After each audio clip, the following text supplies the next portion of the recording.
I'm not sure, but I will try. I feel like I'm playing Hollywood Squares. I just don't want to mess up something by getting rid of him. All righty. Hey, that's me, not Tom. By the way, Steve, if we were doing Hollywood Squares, you would be Paul Lind. I would be what? He'd be Paul Lind. Okay, we are now live streaming to YouTube. We're now.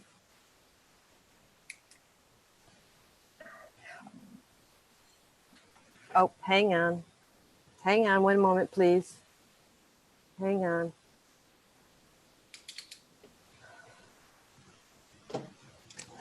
There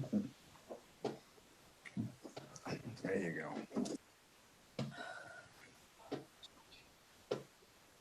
Yep. Open the door.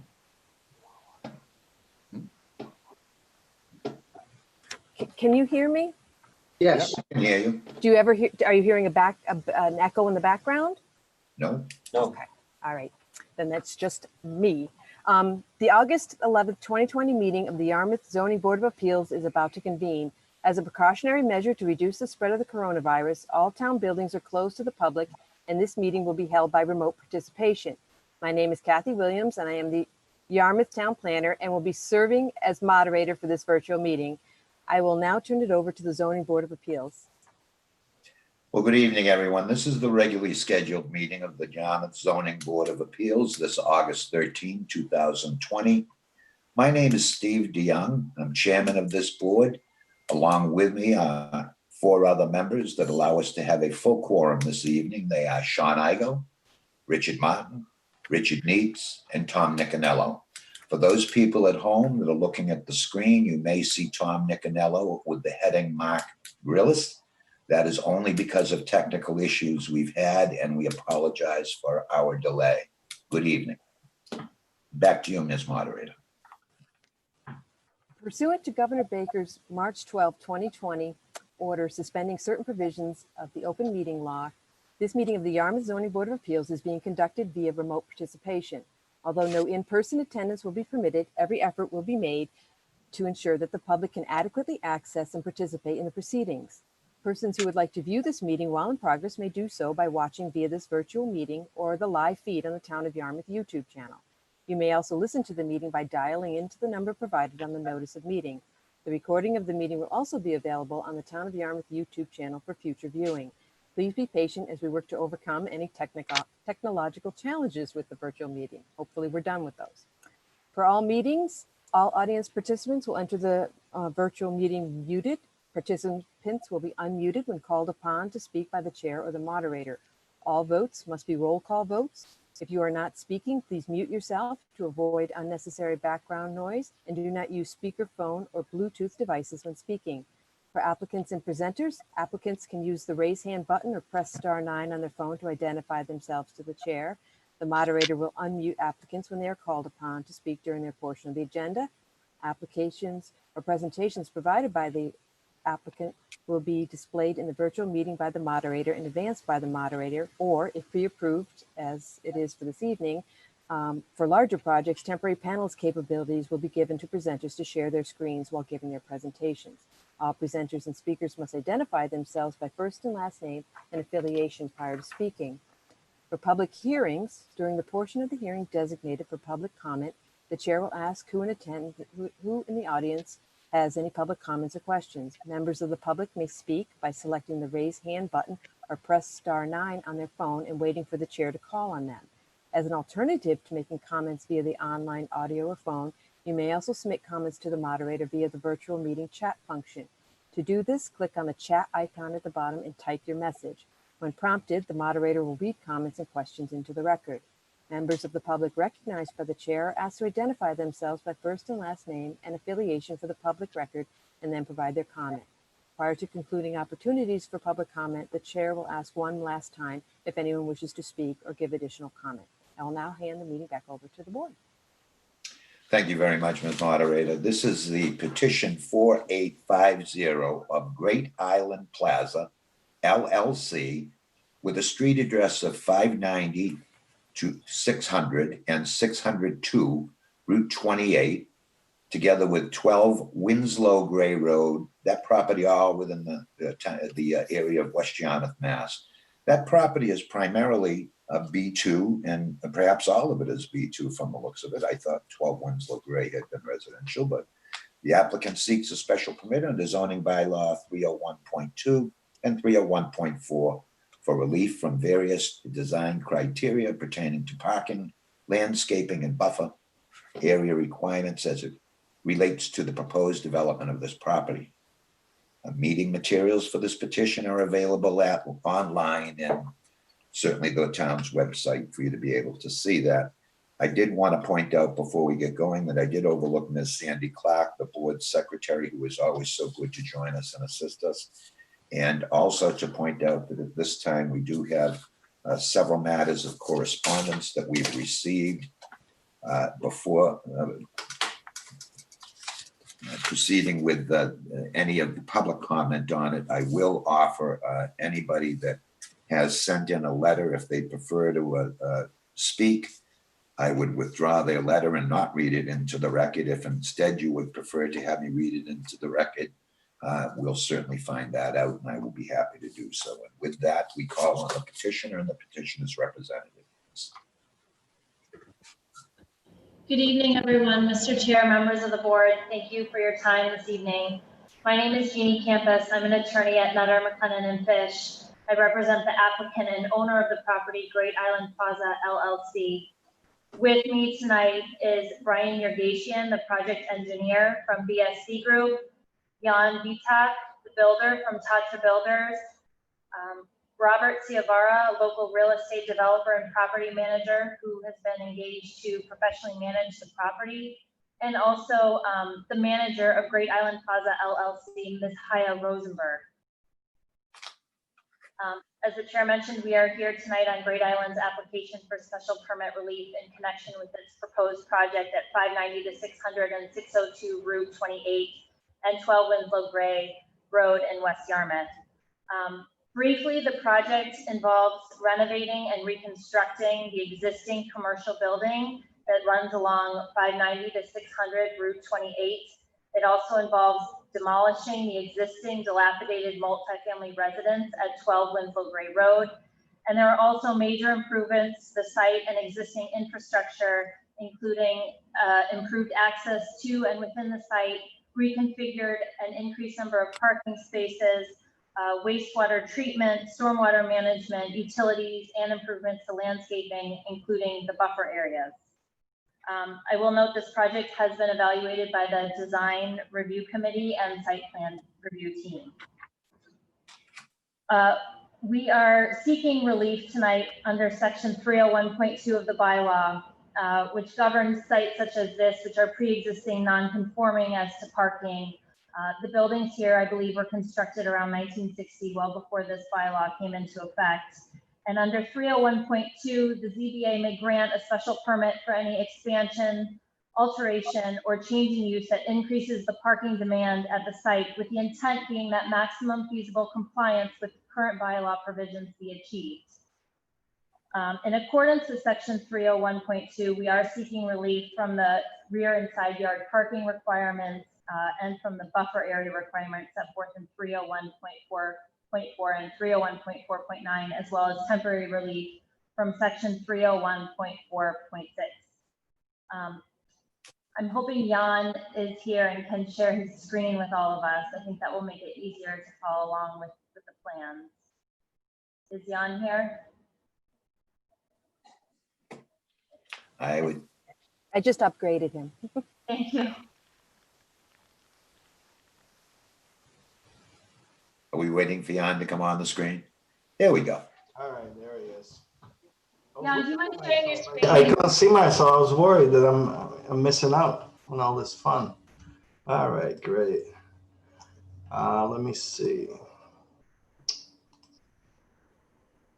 So I gotta share screen. All right, there you go. Can you go to the existing conditions plan, please? Existing conditions? Yeah. Okay. There we go. It's a little hard to see, but the property is located at the corner of Winslow Gray Road and Route 28. It consists of 4 separate lots currently. They are all within the B2 zoning district. They're also located in the Village Center's overlay BC1 district. However, Great Island has opted to redevelop under the underlying zoning of B2. I'll also note that these 4 lots are proposed to be merged via 81X plan and will result in a fully conforming lot under the current provisions of the bylaw. Specifically, the lot area is about 89,028 square feet, whereas only 20,000 square feet is required under zoning. And it has a combined frontage on Winslow Gray Road and Route 28 of about 659 feet, whereas 125 feet are required. Jan, can you go to the existing photos, please?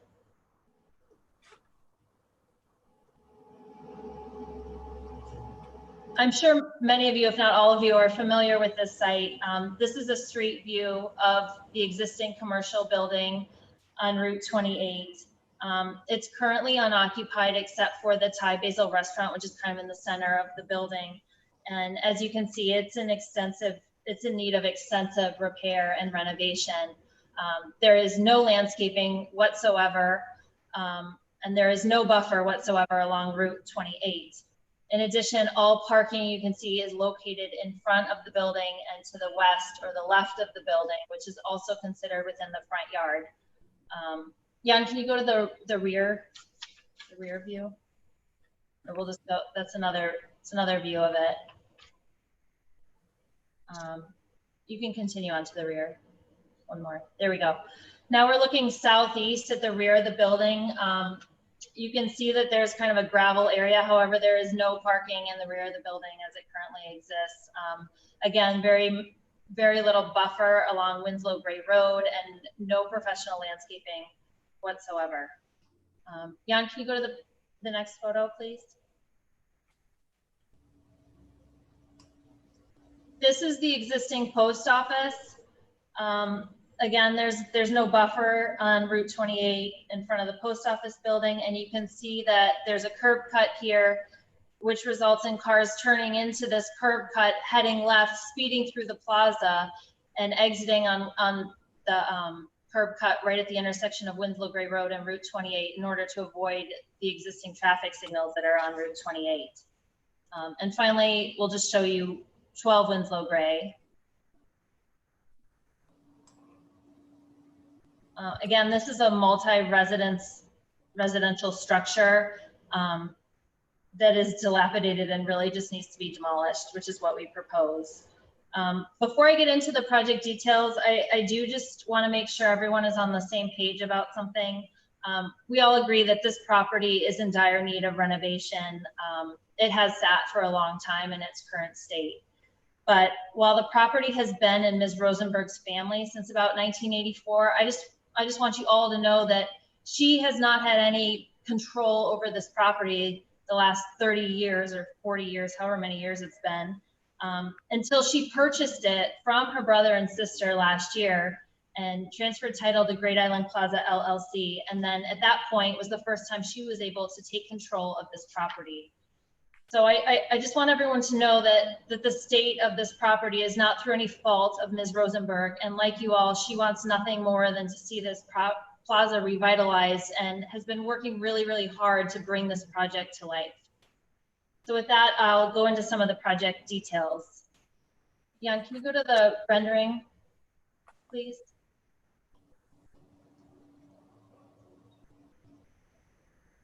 Here's the, Oh, sorry. that's okay. Here's one of the renderings of the front of the proposed project. Again, we're going to renovate and partially reconstruct this main building that faces Route 28 and demolish the residence at 12 Winslow Gray. The site improvements are significant and include reconfigured and improved traffic flow to the site through the elimination of the curb cut closest to the intersection of Route 28 on Winslow Gray Road. We're also going to increase the number of parking spaces and put the vast majority of parking in the rear as opposed to the front of the building where it currently is. The project will also create buffer areas where none currently exist, most notably along Route 28. And at the corner of Route 28 and Winslow Gray Road is an extensive buffer area where that curb cut formerly or is now. That's proposed to be replaced with an extensive buffer area. There's also significant professional landscaping proposed within the site, a new Title V compliant septic system, and improvements to drainage facilities and utilities. No work is proposed on the post office building itself, although the parking area around it will be reconfigured and there will be added landscaping. I just want to touch upon some of the benefits that this project will bring. First, there are significant traffic improvements. You can see that the proposed project has directional flows throughout the site. There's the elimination of the curb cut on the right of this photo near the intersection of Route 28. That will prevent cars from what they currently do is zipping through the plaza to avoid the traffic signals. There's also rumble strips proposed, and the entrance onto Route 28 will be right in, right out only, which will improve traffic flow along Route 28. There's also proposed a curb cut further north or to the bottom of this picture on Winslow Gray Road, which will help ease congestion and the queuing at the traffic signals. There are also many safety improvements. With the elimination of some of the cars zipping through this plaza, it'll be safer for both vehicles and pedestrians. There are also several ADA compliant sidewalks and pathways to the site and within the site. Those are intended to encourage pedestrians to use and enjoy this property. At the request of the fire department, you'll see there's an access lane that goes in the front of the building between the building and Route 28. It's a one-way access lane, and that is included in this project so that it can accommodate ambulances and pumper trucks, so the fire department can access all sides of the building without having to try to go through the back of the building through a kitchen or a rear entrance to access the front of the building. So that's a safety component as well.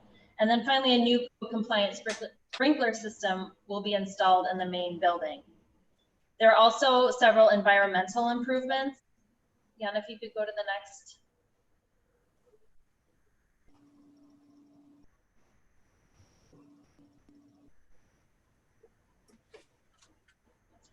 The septic, there's an existing series of septic tanks and leaching pits at this site, and some of which do not meet current Title V standards. The project proposes to replace all of those with a new Title V compliant pressure dose septic system. Also, in contrast to existing conditions, which lack any drainage features whatsoever, the project includes 4 subsurface infiltration systems, a bioretention area in the northeast corner of the property, 2 dry wells, and water quality structures that will collectively treat and contain stormwater runoff on site. Next, I want to go through some of the landscaping improvements. I note that some of the public comments received by the ZBA addressed landscaping and buffer, so I thought I would try to address those a little bit up front. I want to be clear that the project will not reduce any existing buffer areas. Quite the contrary, it will create professionally landscaped buffer areas where there are none, most notably along Route 28. That buffer will include a series of large trees, shrubs, and other plants to create a buffer along Route 28. There's also a proposed professional buffer along Winslow Gray Road, along the rear of the property, and along the easterly side behind the post office. There is an existing buffer there. We propose to still add and supplement that with plantings. In addition to the buffer areas, there is a large center island within the parking area, which will provide a park-like setting with the trees and the pathways and the seating area. Jan, can you go to the next one? Yes. The buffer area in front of the building along Route 28 does require relief. That's one of the reasons we're here tonight. And that is as a result of the existing location of the buildings that are there. And also it's a result of this access lane that we've provided to accommodate the fire department's concerns for public safety. So that access lane eats into the buffer a little bit, and so we are requesting relief from that. Next, I want to talk about parking improvements. Like landscaping, several comments have come in regarding the proposed parking. And again, I want to clarify that Great Island Plaza is making significant improvements to the current parking situation and bringing the site much further into zoning compliance than what exists today. The project does not propose any front yard parking where none currently exists, nor does it propose to increase the amount of front yard parking. Rather, it results in a vast reduction of front yard parking by relocating many of the parking spaces, almost all of which are currently located in the front, to the rear of the buildings. We estimate that there are approximately 35 total parking spaces under existing conditions, 31 of which are located in front of the main building and in front of the post office building. The project proposes to relocate all but 11 of these spaces. 7 parallel parking spaces will remain in front of the main building. 4 parking spaces, 2 of which are handicapped spaces, will remain in front of the post office building. We are also proposing to increase the total number of parking spaces from 35, which if this plaza were occupied, that would be underparked, to a total of 55 spaces, which fully complies with the parking demand requirements in the bylaw. Primarily, the reason for the relief sought is, again, owing to the pre-existing site conditions. We have buildings that predate zoning that have been here for decades at a time when parking was common in front of the buildings. And, you know, these buildings all face Route 28. Their main entrances are on Route 28. And it makes it more practical to maintain a few parking spaces in front, particularly for the older population on Cape Cod and in Yarmouth, given that the entrances to these buildings are and will remain in the front primarily. In addition, I don't know if you are aware of this, but Ms. Rosenberg and Great Island Plaza also own the lot located to the north of 12 Winslow Gray. It's 18 Winslow Gray. Originally, that lot was incorporated into the design as well, which provided a significant amount of additional parking spaces. However, due to a lawsuit filed by the neighbor, we have had to eliminate that parcel for the time being, at least, from the project, which has resulted in a loss of significant number of parking spaces that were once in the rear. For these reasons, we are requesting relief under section 301.2 from the side rear parking requirements. That all parking be located to the rear side of the building. Again, we are proposing to move everything to the rear except for a total of 11 parking spaces, whereas 31 currently exist in the front. Next, I want to touch upon phasing of this project. I know it's come up in the comments, and the details of each proposed phase are set forth in great detail in our application materials, but I thought I'd take a moment during the presentation to explain the rationale of it. Ms. Rosenberg's intent has always been to complete the project at one time, but of course she's had to balance that desire with the need to keep the project economically viable. Lately, there have been some unforeseen circumstances that have affected her bottom line. First, the lawsuit, unforeseen lawsuit by her neighbor, and second, COVID and the global pandemic that we're all in. As a result of these events, Ms. Rosenberg had to reevaluate her financing. And that took place, I think, probably in the late spring this year. And at that time, with input from the building commissioner and town planner, among other folks in town, the idea came about to propose the project in phases so that in the event that financing could not be obtained for the entire project at once, it could still come to fruition in phases. And as it turns out, at this point, Ms. Rosenberg, along with Mr. Ciavara, have met with, I think, 5 or 6 banks, and some of them don't even want to touch the project at all. And others have agreed to financing, but they will only finance this project in phases. No bank that Ms. Rosenberg has met with will finance the entire project up front. This is a result of the current economic uncertainties we're all facing with COVID, and is unfortunately the reality that we're in, is that this project cannot proceed unless it occurs in phases. And I don't know what I can say to assure you all that Ms. Rosenberg will proceed with phase 2 as soon as it is financially an option for her. You know, in an effort to provide certain safeguards to the town with this phasing, you know, we've proposed a scenario in which the triggering of phase 2 is tied to parking demand and occupancy. So that way the town can withhold certificates of occupancy unless or until Ms. Rosenberg completes phase 2 of the project. The building commissioner has told us on several occasions that he will only issue certificates of occupancy to the extent there's sufficient on-site parking to meet the demand. So in other words, when Ms. Rosenberg has tenants but hasn't completed phase 2, she can't lease the space to those tenants until she completes phase 2. Phase 1 proposes only 44 spaces. So once she hits that maximum, she has to proceed with phase 2 before she can obtain further occupancy of the building. Now, on the other hand, she has to balance that with the desire of the banks, which is that she needs to show occupancy and have a certain level of occupancy before the banks will be willing to lend her money to complete the project. It's kind of a delicate balance.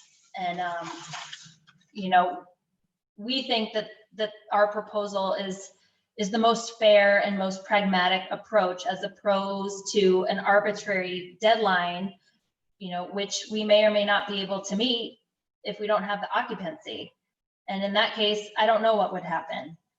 And also, given the state of emergency, permits are being tolled anyways. So a deadline, a time deadline might be tolled for an unforeseen amount of time. We think that our approach gives the town something tangible to hold on to and withhold so that it can control the use of this plaza and ensure that phase 2 will be completed.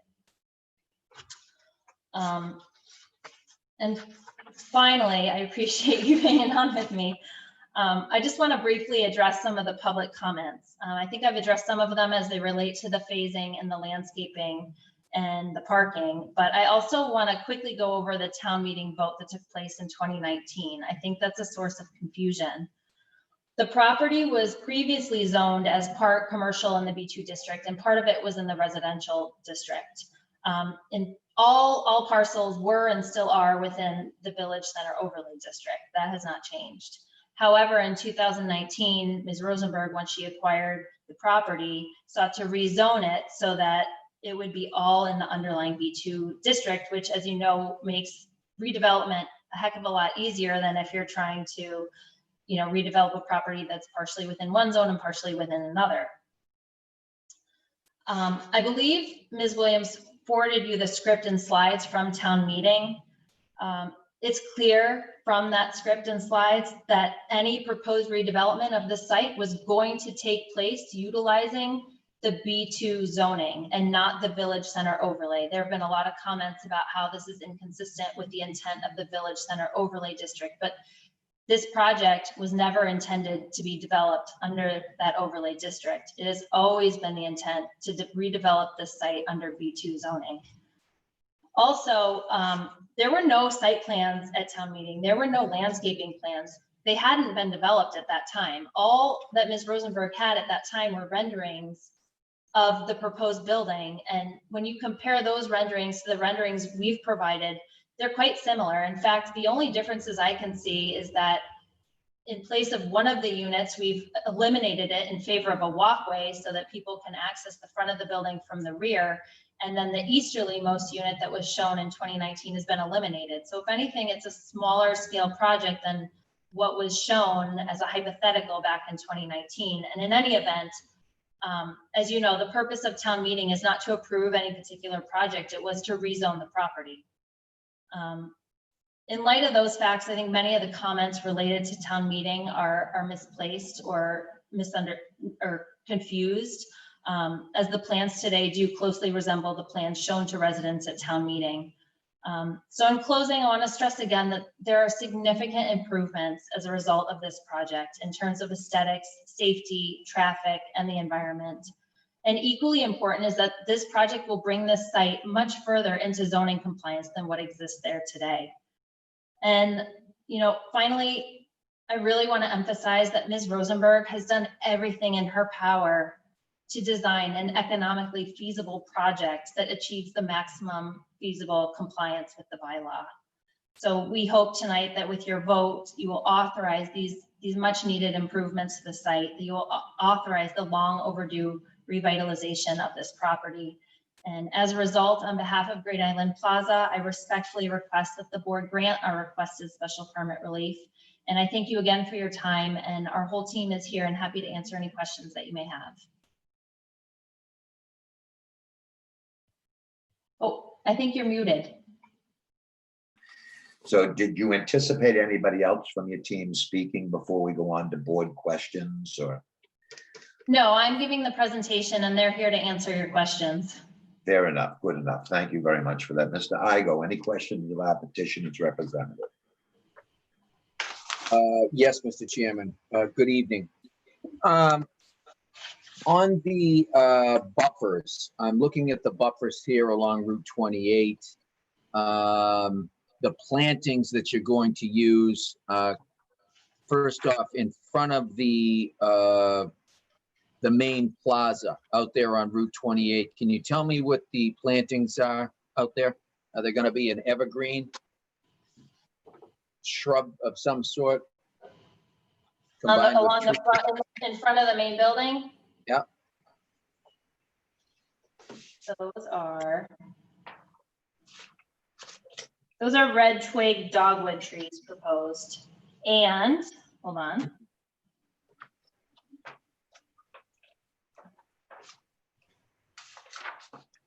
The rendering looks like it has some type of a shrub that accompanies it. There's also a Cape Breeze switchgrass. Is that like beach grass? I don't know. Brian, do you know the answer to that?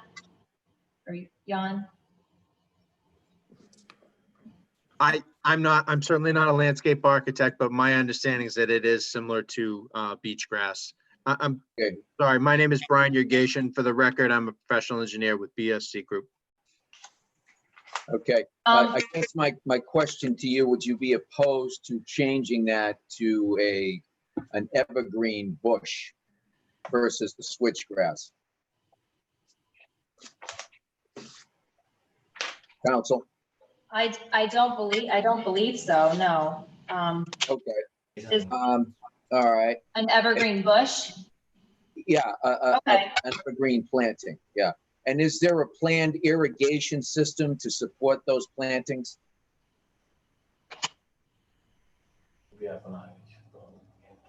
Jan, can you step in? Yes, my name is Jan Kvetak from Thatcher Building. Yes, we do propose an irrigation system where necessary to support all the plantings that need water. So we are planning on doing a low maintenance lawn. So any kind of green or grass will be low maintenance, no fertilizer needed, and very low water. So we're trying to make this into a green project as well, not just pretty, but also eco-friendly as well. So most of the plants were picked so they don't require a lot of maintenance. Okay, so was that a yes on the irrigation system? Yes. Or no? Yes. Yes? Yes. Okay, all right, so we can make that a condition? Yes. Okay. Now, I'm looking at the plan and when you, and on the plantings in front of the post office area, I know that buffer goes down, and I believe that's where you're looking for the relief on the buffer in the front there. Is that correct, Council? We are looking for relief. A 20-foot buffer is required along Route 28. Our buffer. Right. So you need buffer relief all the way along. All the way until it extends towards at the corner. Yes, that's correct. Okay. And that one right there, it looks from your renderings that that's going to have similar plantings as well. Would that be an evergreen that would be planted in there? In front of the post office? Yes. I don't believe so. Those are daylilies proposed, and I think that, if I recall correctly, and I may be wrong, but I think that was at the suggestion of the site plan review team, perhaps. or the design. Daylilies. It's quite narrow. I think at its narrowest, it's about 3.5 feet Okay. in front of the post office. And is that going to be filled with soil, I presume, correct? Yes. So it would be possible, though, to put an evergreen shrub in there, perhaps a little smaller. Yes, we actually, it's part of the continuous buffer that was approved for 606-610 building as well. So we proposed some boxwood, some low, low evergreens for that buffer. So we propose to maintain the same look. So we'll extend from that approved project 606-610 all the way in front of the post office. So it's all continuous. So it'll be a combination of flowers and some low boxwood type evergreens. Okay, so if I made it a condition, or if it was a condition to the special permit that there be evergreens planted in all buffers, you would not be opposed to that?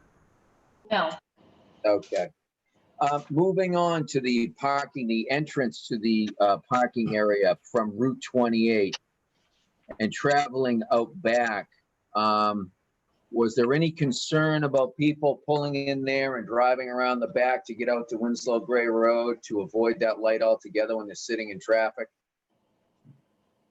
We have tried to eliminate that possibility 2 ways. One, if you were to turn right off Route 28 into the plaza and head left on the access route in front of the building, you see when you get to the end, you can't make a left turn onto Winslow Gray. You have to turn right. So that eliminates that possibility. The other possibility, I suppose, is yes, to meander around the back side of the building and then exit. But there are rumble strips right near the entrance there, which are intended to slow cars down and to maintain safe travel. Okay. And those parking areas I noticed here, it's fairly self-explanatory, but you're planning on parallel parking in front of the main building when it's done. That's going to be a single car drive, and there'll be parallel parking along the front between the sidewalk and the main building. Is that correct? That is correct. 7 parallel parking spaces are proposed. And how long are each one of those spaces? Do they conform to the zoning requirements, the space requirement? They do. As shown on the plan on sheet 5, they are 23 feet long. Okay, because I know there And was a feet wide. concern on the site plan review comment sheet that they be at least 23 feet long. Yes. Excuse me, could we have that sheet 5 put up, please? Since we're talking about it.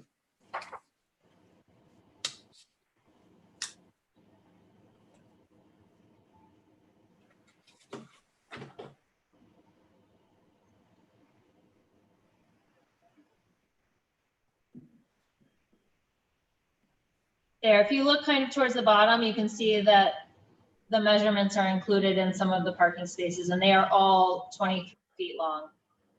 Okay, what do you have, 7 of them? Correct. Okay, okay. Now, the phases, I know we talked about, and I certainly appreciate where the developer is at right now, given where we're at with the COVID and the bank's concerns and whatnot, but do you have any idea at all if we were to grant the special permit tonight for the phase 1 and the phase 2? When would you like to, in a perfect world, complete phase 2, do you think? Immediately with phase 1 in an ideal world. I mean, there is every intention to complete this project as soon as possible. It's in her best interest too. Otherwise, she's stuck with fully renovated commercial space and she can't occupy it because she doesn't have the parking because she hasn't completed phase 2. Okay, It all really depends on the financing though. All right,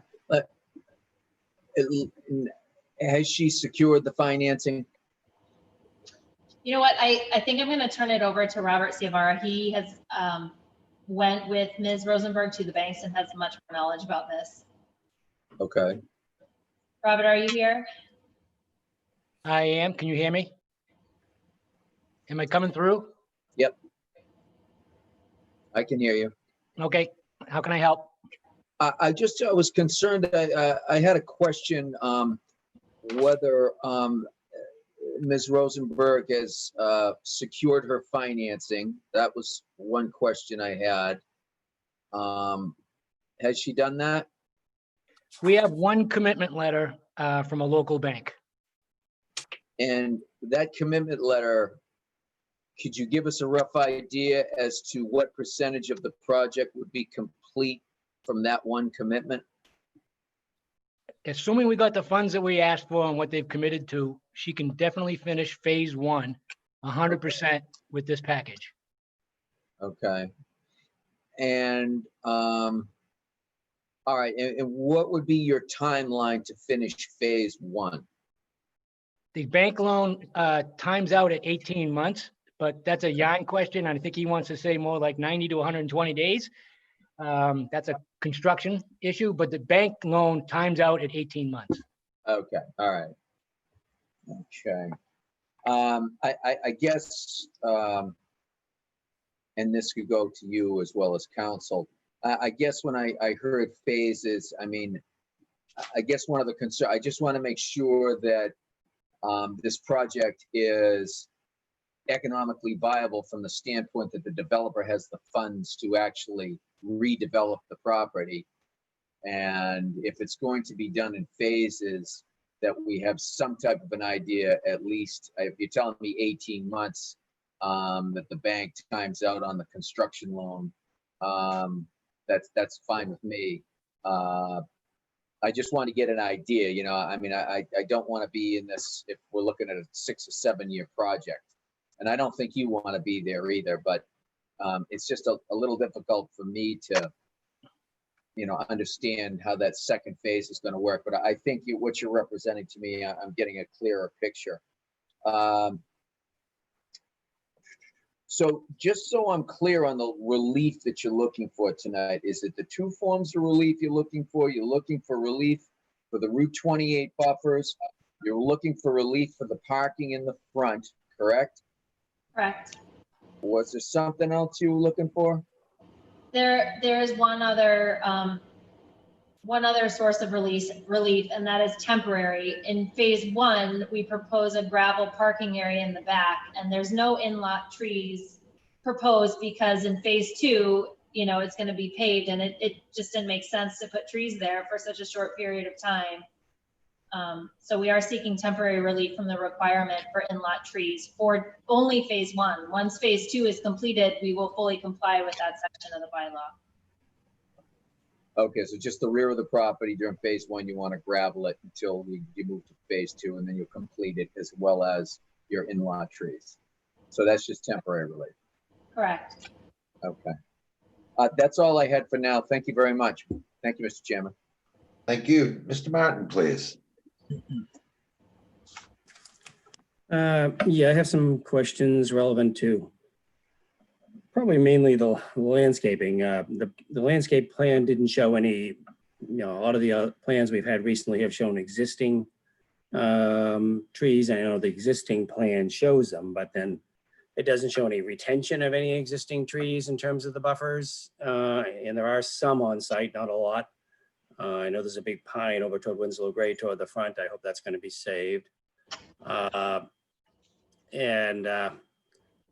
So again, my concern is a mature live tree being saved is certainly a lot better than planting small trees that don't always survive. That would be one thing. Also, in terms of those center islands there's ability. I know there was some comments earlier meetings anyways about the septic being where it is and how you didn't want to have trees in a couple areas, and I understand that. But the areas, let's say in the in the center, let's just say if you're coming in the front driveway there, it's kind of straight ahead, there's 3 little bushes and 1 big green area there that I think should have a tree.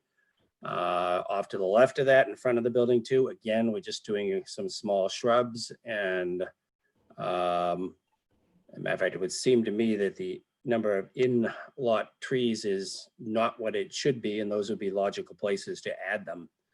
I would also add that in the front of the post office, that island that sticks out there, there was some to the east at the lot line. There was some discussion earlier that that spot should also have a tree, especially considering there's nothing in front of that area on the road because of the narrowness. So that is a logical place to green up that particular location. Do you see what I'm talking about? So on the 28 frontage at the property line in front of the post office. That island there should be a tree, right? Oh, and that extent encroaches onto the property line? Yeah, the area which is owned by the same owner anyway. Yeah, okay. All right. So I would like to see that there is some retention of existing trees, and that's shown on the plan wherever possible.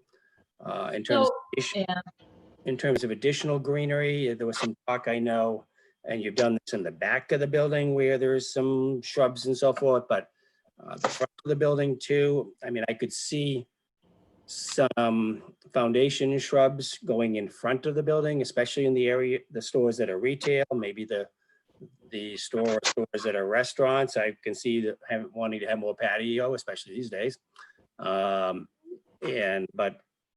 Rather than all sidewalk of varying width there, some, a 2-foot planter in front of at least some of the buildings that would have foundation shrubs or flowers or whatever would be a logical addition to help buffer and make that look better in the front. That's again my opinion. Phase 1 and phase 2. Now, is phase 2 just I may have missed that, but is phase 2 mainly just the parking and the landscaping in the rear? Is that correct? It is, yeah, and it's also some more drainage features are included in phase 2 as opposed to phase 1.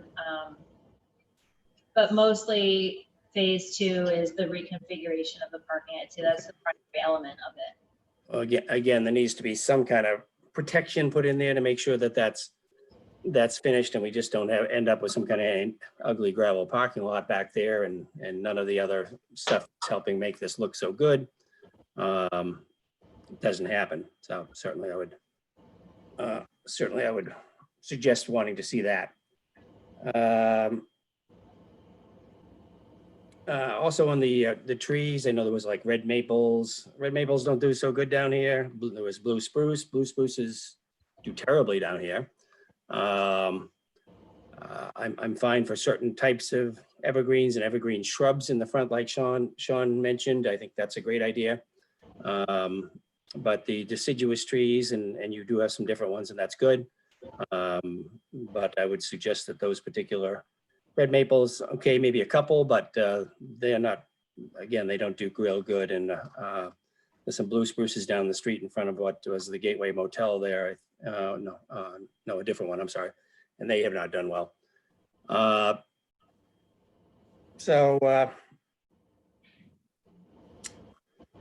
think that's all. I mean, I certainly everybody wants to see this building come around and be something that's great for the community. I know there's a lot of talk about trying to get rid of the driveway and the spaces in front. I certainly understand the reason you'd want to keep some of those, and the fire department may be one reasoning there as well, and I can understand that, of course, as well. So I probably live with that. It'll certainly be better if it was all green and more plantings and so forth, as some people have suggested. Although I think this is pretty good answer to trying to appease all parties. The building designs, as long as we follow through with the different colors and the architectural renderings that have been made, I think is fine in terms of trying to use the existing building and remove one to provide the walkway back to the majority of the parking in the back, I think is great. something a little different done to the post office, I think might be in order because it's kind of a boring building to begin with. But those are probably more my comments than questions, I guess. But you know, I wish you well with the project. I'm thrilled to see something happen here. But while it's going on, I think it could be, while it's being done, I think it's not going to cost a whole lot more or be a whole lot more trouble to make it even better. Thank you. Thank you, Mr. Martin. Mr. Needs, please. Yes, thank you, Mr. Chairman. I had a question about the actual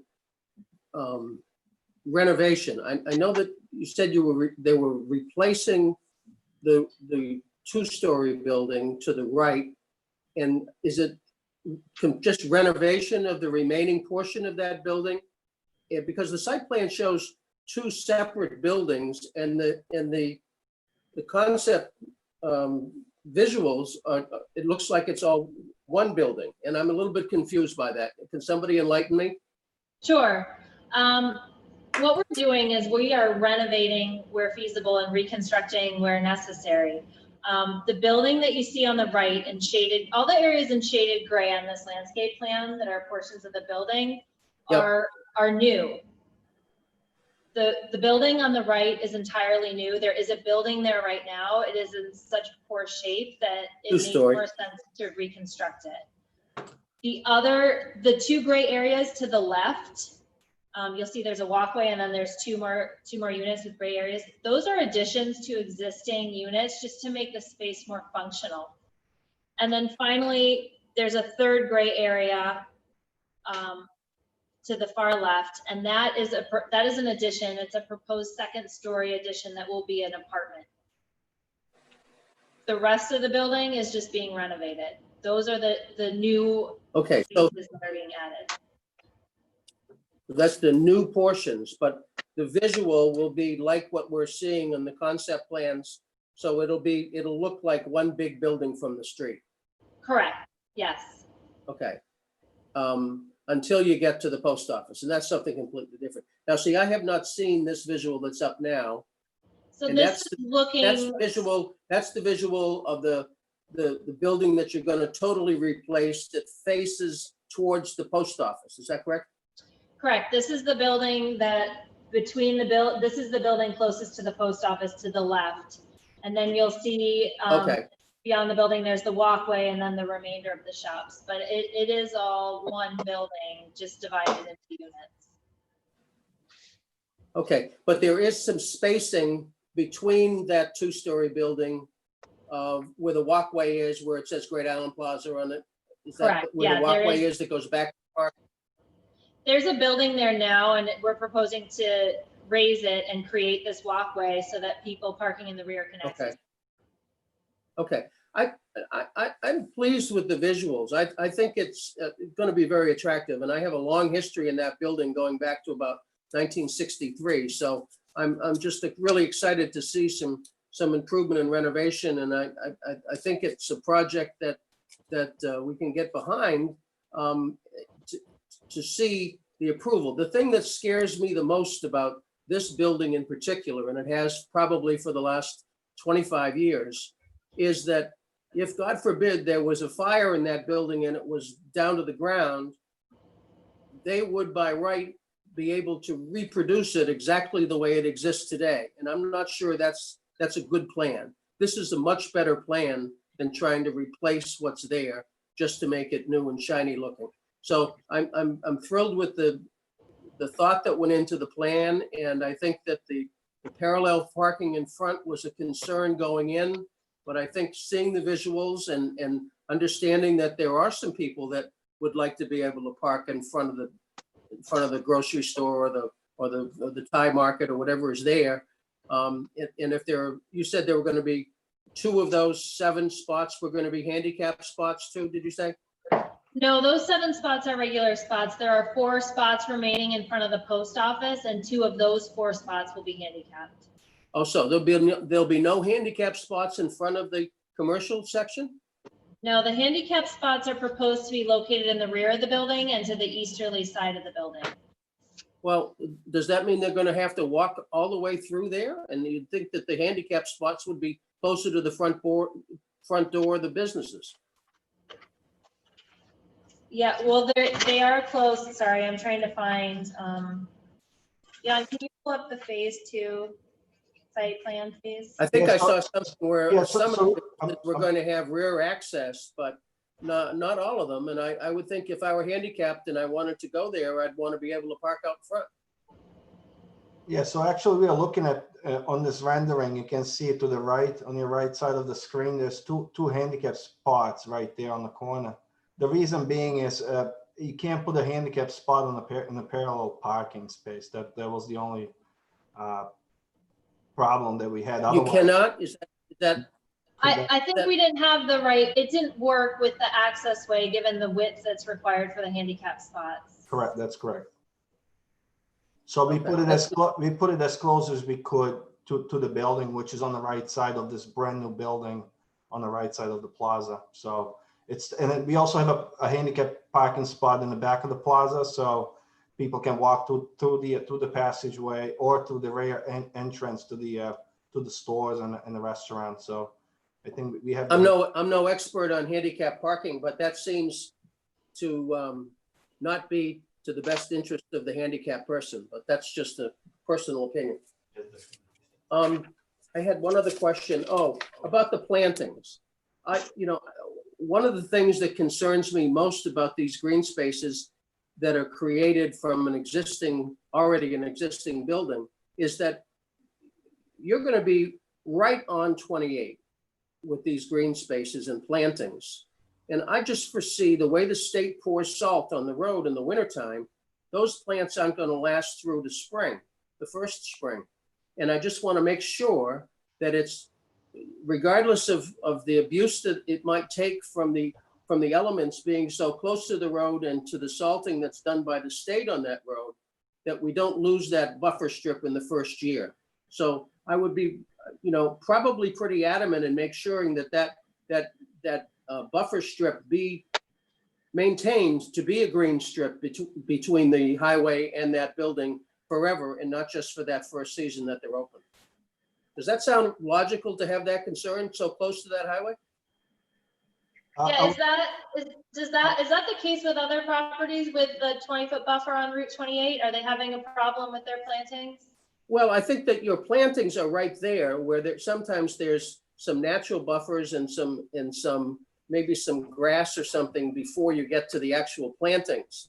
So this is right there, and I just can't, I've seen people plant some beautiful shrubbery in front of a house on a busy street and, spend a lot of money on 5 or 6 foot trees. And the first year they're gone because of the salt that the town puts on. So, and the state's even worse. So that's a concern. And I'd want to have some condition in our decision that provides for the maintenance of that buffer strip in the front to make sure it's not obliterated during that first winter.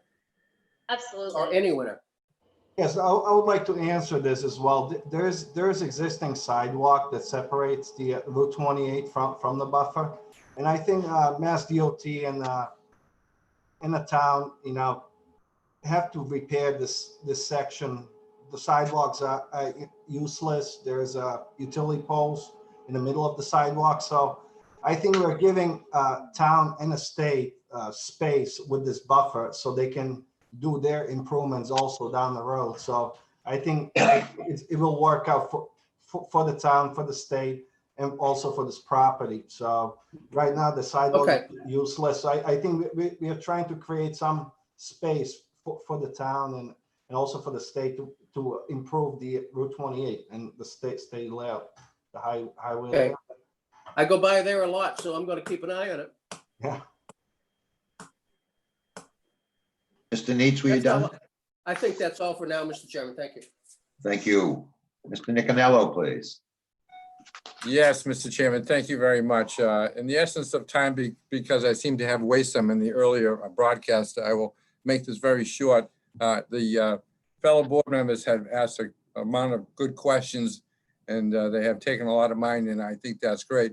I would just like to ask the attorney not to show the old picture anymore. We all understand what that looks like. It's rooted in our head, but we'd like to look at this one for the rest of the night because we really enjoy what we see. As far as the trees that we were just talking about up front, we could make a condition that if any of those trees do not make it, that they will be replaced. So that would probably be one thing I'd like to add. But as far as the other parking and the discussion previously from the other board members, I will leave it as it is right now. Thank you, Mr. Chairman. Back to you. Thank you. I have a few questions, as one might expect. So let's start with lighting, please, first.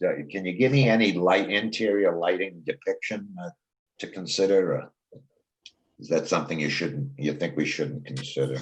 Lighting inside the buildings? No, exterior lighting. Inside the lot. Gotcha. I'm looking at what appears to be an enhanced sidewalk around the front of this building. Is that true? Is the sidewalk going to be expanded? Yes. Compared to what's there now, it will be.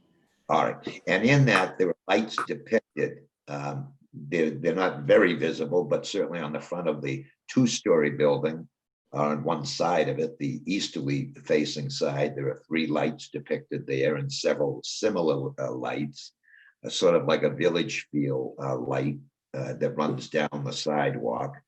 I'm sure you're going to have adequate lighting. I've seen your photometrics plan, but I don't see any light fixture depiction. Has that been chosen yet?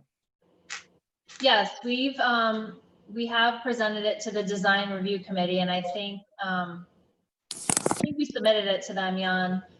Do you have it? Do you have it handy? That we can share? Yes, if you give me just 1 second, I'm gonna have to click through and pull up the file from a design review where we actually spec'd out all the lighting and all the finishes. Yeah, just the, I don't have to have the specifics of them other than a depiction. So it's actually, they will look just like on this rendering. So also the parking lighting, it's a nice canopy type of light. Yeah, I can see it behind this depiction you're showing me now of the east side of the two-story. Correct. So it's, they're all high quality lights from Rejuvenation Lighting. All solid brass. There's no expense spent on all these finishes because we obviously want everything to last. So we don't want to put something cheap on it that will rust and it will look ugly in 2 years. So. All right. Well, I know Mr. Martin, I think, sat on design review, and I certainly think he'd have a concern if that weren't the case. So it would be your understanding that you would be compliant. I say this to whoever the petitioner's representative is that wants to speak, whether it be Ms. Campus or anybody else.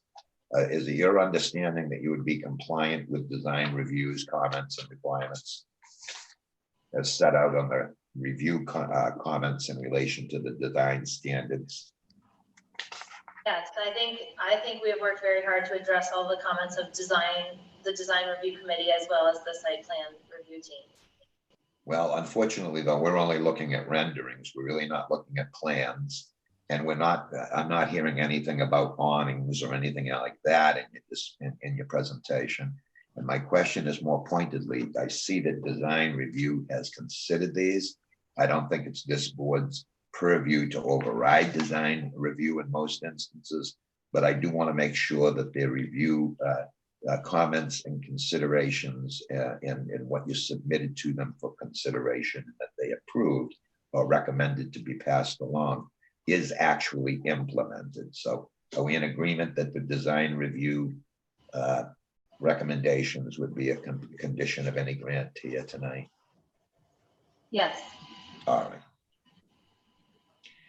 Let me just make notes as I can. I don't mean to delay you, but somebody's got to either write this or look at it once the draft is given to me.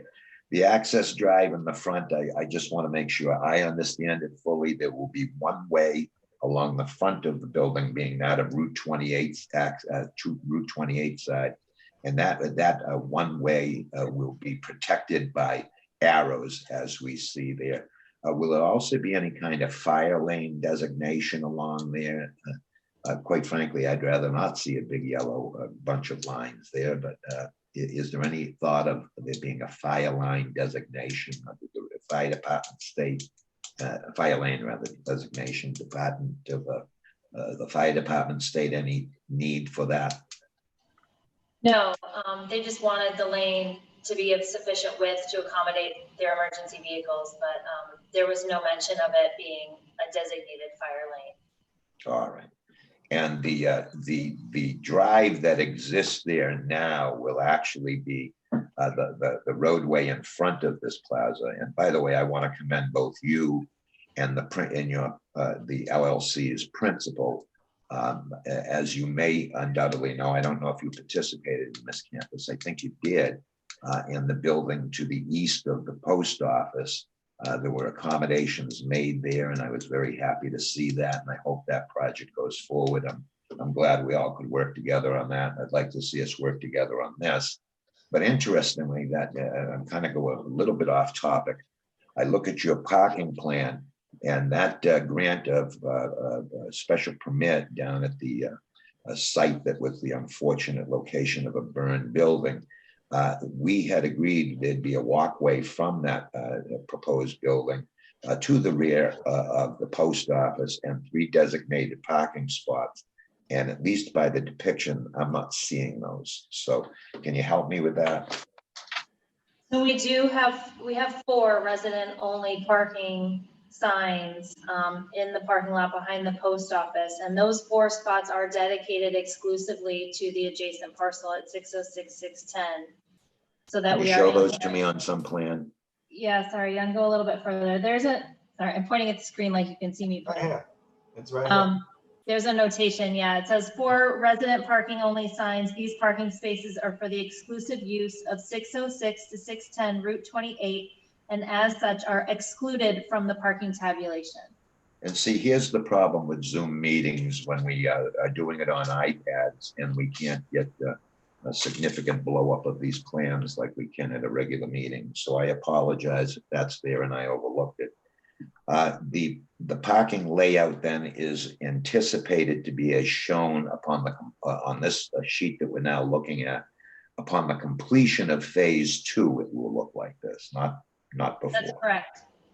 And I'm not sure I understand fully the need to just blanketly state that the rear parking area, which is to be gravel, would remain gravel until or into the completion of phase 2. Why couldn't there be in your presentation, why isn't it appropriate to ask for a time certain for the development of that into a parking surface other than gravel? Are you just speaking in terms of the parking surface, or are you speaking in terms of proceeding with phase 2? Yeah, I just got a lot of reverb, so. I'm sorry. No, it wasn't your fault, I don't think. I just want to make sure I understand what you're asking. Are you speaking in terms of just the gravel parking area becoming paved, or are you speaking in terms of a set date to proceed with all of phase 2?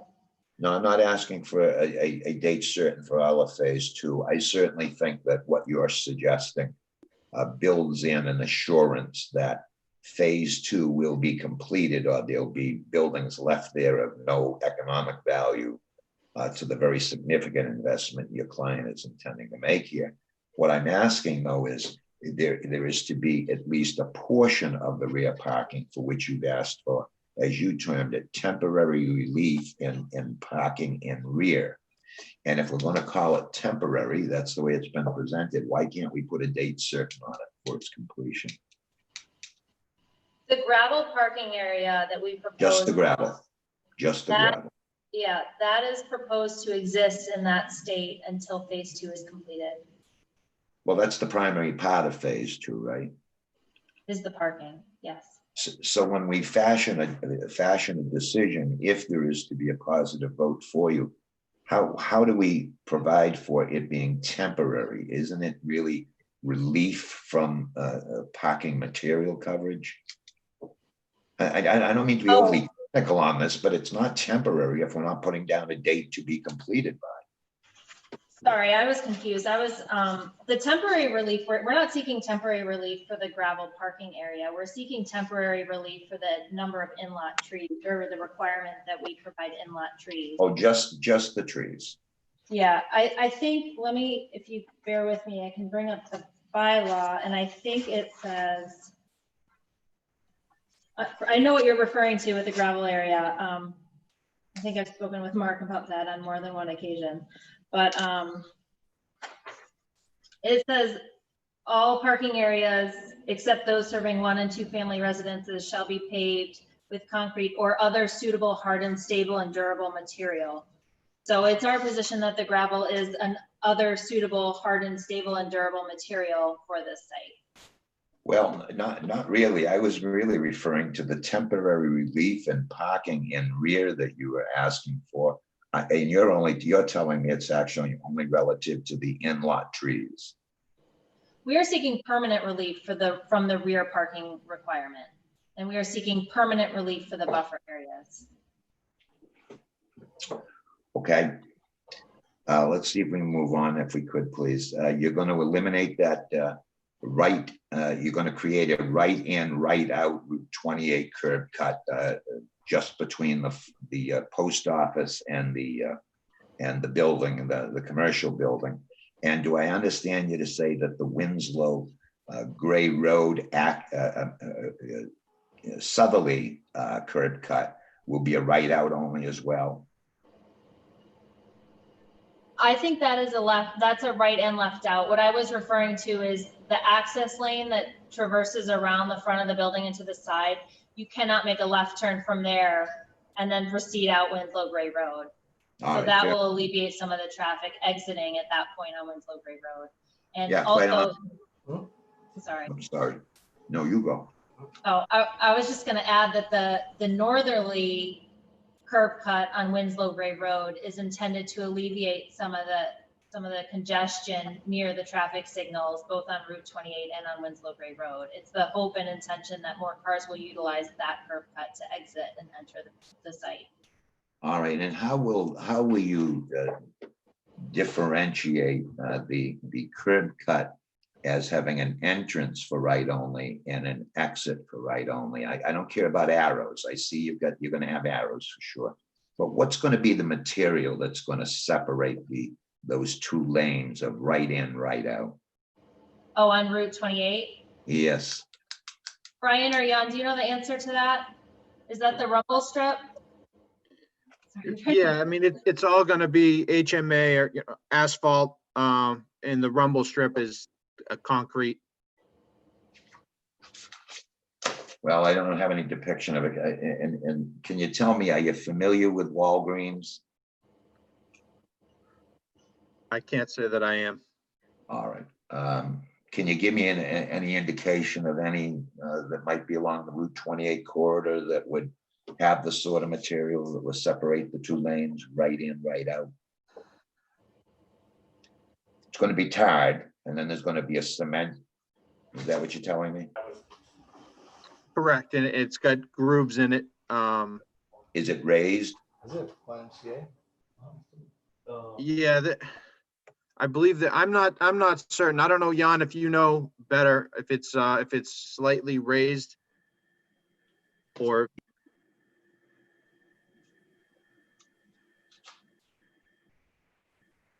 We can't hear you. Your mic is off, Jan. You're muted, Jan. I'm sorry, I'm back. Yes, it is slightly raised and it's grooved. So if you want to drive over it, you certainly can, because we don't want anybody to damage their vehicle. So we can't make it, raised and high. So, but it's there to, deter people from obviously taking that turn. So if somebody wants to break rules, they always will. We all know that. So unless we will have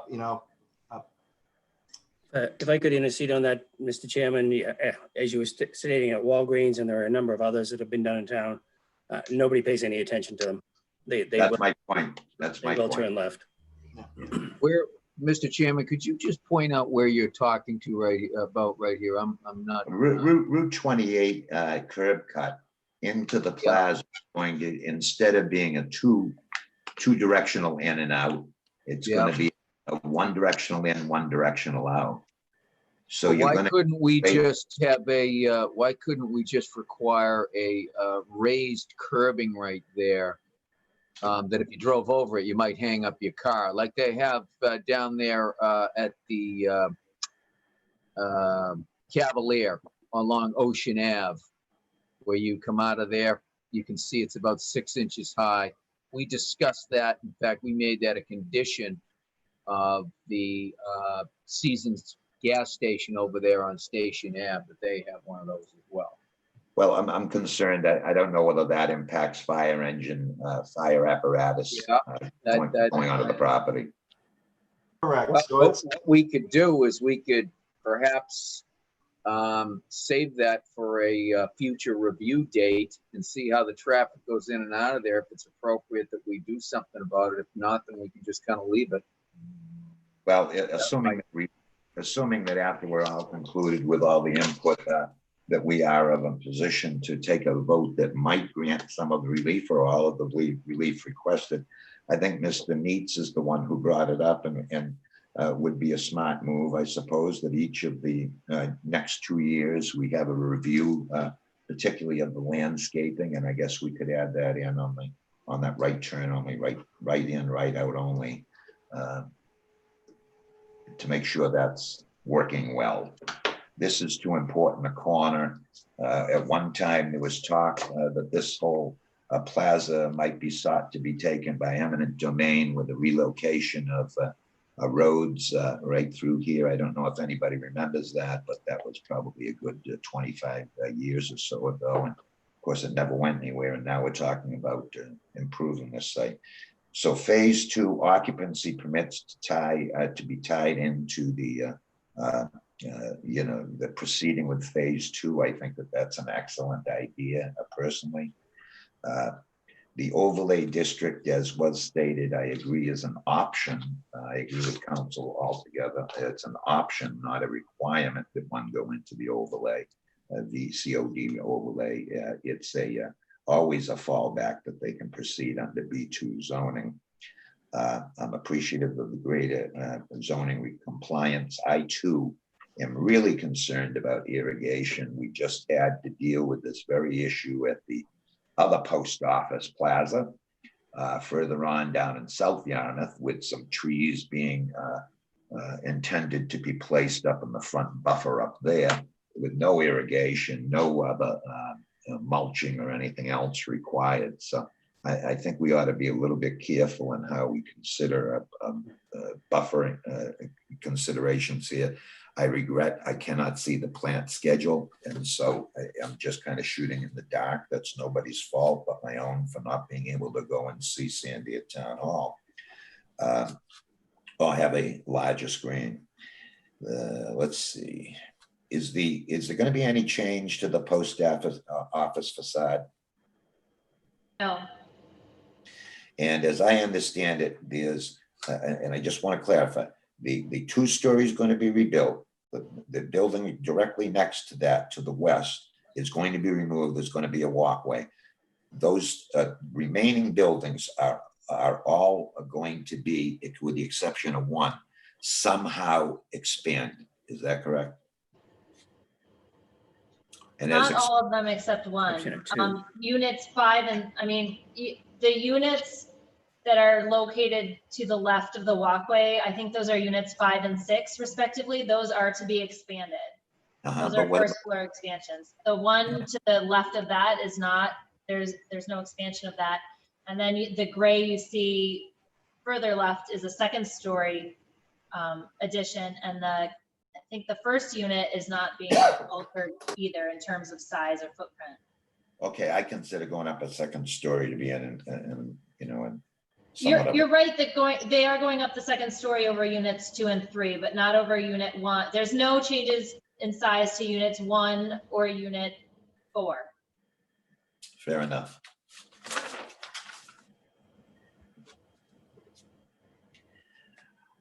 And would somebody just tell me what are the sidewalks on the front to be what are they to look like in terms of width? I know we talked about them earlier, but what is the width of them going to be? It's a variable width sidewalk with a minimum dimension of 8 feet. All right. Well, I see you've got a restaurant in there. Are you going to try to accommodate the sidewalk dining or anything? Yeah, I think the intent in front of the restaurants is to be able to put a table or two and some chairs in front and have some outdoor dining during the season. Okay, you've answered all the questions I had, or at least other questions you responded to, you've answered. So now we move it along, if we could, please, unless there's anything else you wanted to suggest in your presentation before doing so. No, sir. Okay, well, we have a couple of things I'm going to read into our, at least one here, that I'm going to read into the record before proceeding on to public input. The first is that of the Zoning Board of Appeals from Peter Q. Smith, who is our chairman of the Community and Economic Development Committee, who on August 7, 2020 sent the following. The Community and Economic Development Committee would like to express support for petition 4850 regarding Great Island Plaza in West Yarmouth. A goal of the CEDC is to promote redevelopment in Yarmouth, especially along Route 28. The proposed redevelopment would invigorate a long dormant business center and improve the aesthetics along this important commercial corridor. While the committee has not reviewed specific design plans for the proposal, it was agreed that any investment in the property would result in a significant improvement for the area.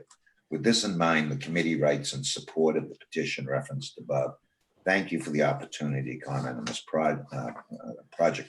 I think that that's also in keeping with the tone and tenor of the participants at the special town meeting, which were all mostly in favor of seeing an improvement on the site, and thought that it would be a great boon to the town if this very important corner along Route 28 were enhanced with the general sort of depiction shown.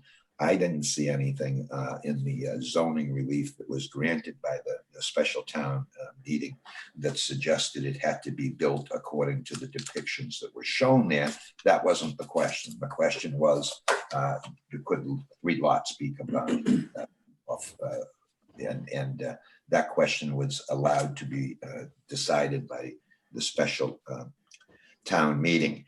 And so to now suggest that they somehow took our ability to make decisions, I think that just isn't an accurate statement. This board decides the grants of special permits or variances unless it's otherwise given to the planning board, since they're not proceeding under anything but the existing zoning that therefore falls to this board. That's the other than, as I say, the design review, which is online, available for anybody to see. That is pretty much, well, I'm sorry, no, from Kathy Williams, our wonderful town planner. The zoning change at 2019 special town meeting was to the underlying zoning, which was a mixture of R25 and B2, making all the parcels owned by a single person. The same zoning makes it easier to develop instead of trying to work around conflicting regulations. This has been done several times over the years related to a number of parcels along Route 28. And certainly Kathy's absolutely accurate on that. And we all can, I think everybody that sits on this board now certainly can relate to having done and dealt with these sorts of issues in the past. The village benefits and restriction, the village centers overlay district is an optional overlay district, meaning the developer can choose to develop under the benefits and restrictions of the overlay district, or can instead develop under the underlying zoning, which is what we're being proposed to, being asked to consider here. The VCOD gives a lot of redevelopment opportunity for larger scale projects with mixed use, including higher density residential in exchange for higher design standards. The developer did not want to have this large of a development, as her vision for the property was to restore the existing building. So she is developing under the underlying zoning, that being B2. As the site is already developed with buildings in place, zoning bylaw understands that full compliance with the parking requirements may not be feasible, but would be met to the maximum extent possible, as demonstrated through a special permit application, which is what Ms. Campbell spoke to earlier, that is because it's a non-existing, non-complying parcel. I'm not going to bother to read the explanation by Chris Vincent, which is in our packet in his support or presentation of Article 44 relating to the rezoning of this property, because I don't think it's necessary. That was done at special town meeting. We're past that. And so now we come to a number of a time when we can ask the public for its input. And as customarily I do, we will start with those persons in favor of this petition. But before raising your hands, I'm just going to read off some names, and I want you to contemplate as I go through this, if you're in attendance at this meeting as well virtually, whether you wish to have your letter read or you wish to speak, because we're not going to do both. So one is Tom Hughes. The next is Christine K. Greeley. The next is Susan Britta, our former board member as well, having recently been elevated to the planning board. Congratulations to Ms. Britta. The next is Joseph D. Amico and Zabel D'Amico. I'm sorry if I pronounced that really wrong. Robert M. Onaldo. Kathy DiTrapano.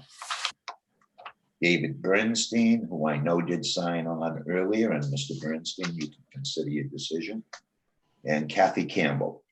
So in the first instance, we call upon anybody who would care to speak in favor of this petition, 4850, please make yourself known to our moderator so that we may hear from you. And if we could now get the depiction taken off the screen, please. Jan.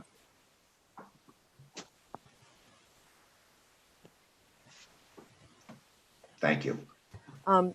Mr. Moderator, Yes. there is, Mr. Bernstein is on as an attendee, and I can unmute him and he can tell you which way he would like to go. He also did send in a little chat, as did a couple other people that we can look at in a moment. We'll get to them. I'm just, Mr. Bernstein is certainly welcome to tell us which way he'd like to speak, but why don't we have him do so? Would he rather have me read his letter or speak? That's what I'd like to know now.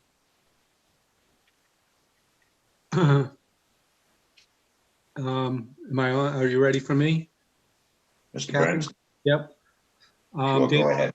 David Bernstein, 2 Wisteria Road. I'll just stick with my letter. My only other concern that's come up since hearing her presentation is that large building on the right. What happens if they destroy it and they don't have the money to rebuild anything on phase 2? Everything else I'll stand with by my letter. I obviously would like to see something built there. That's it. Thank you.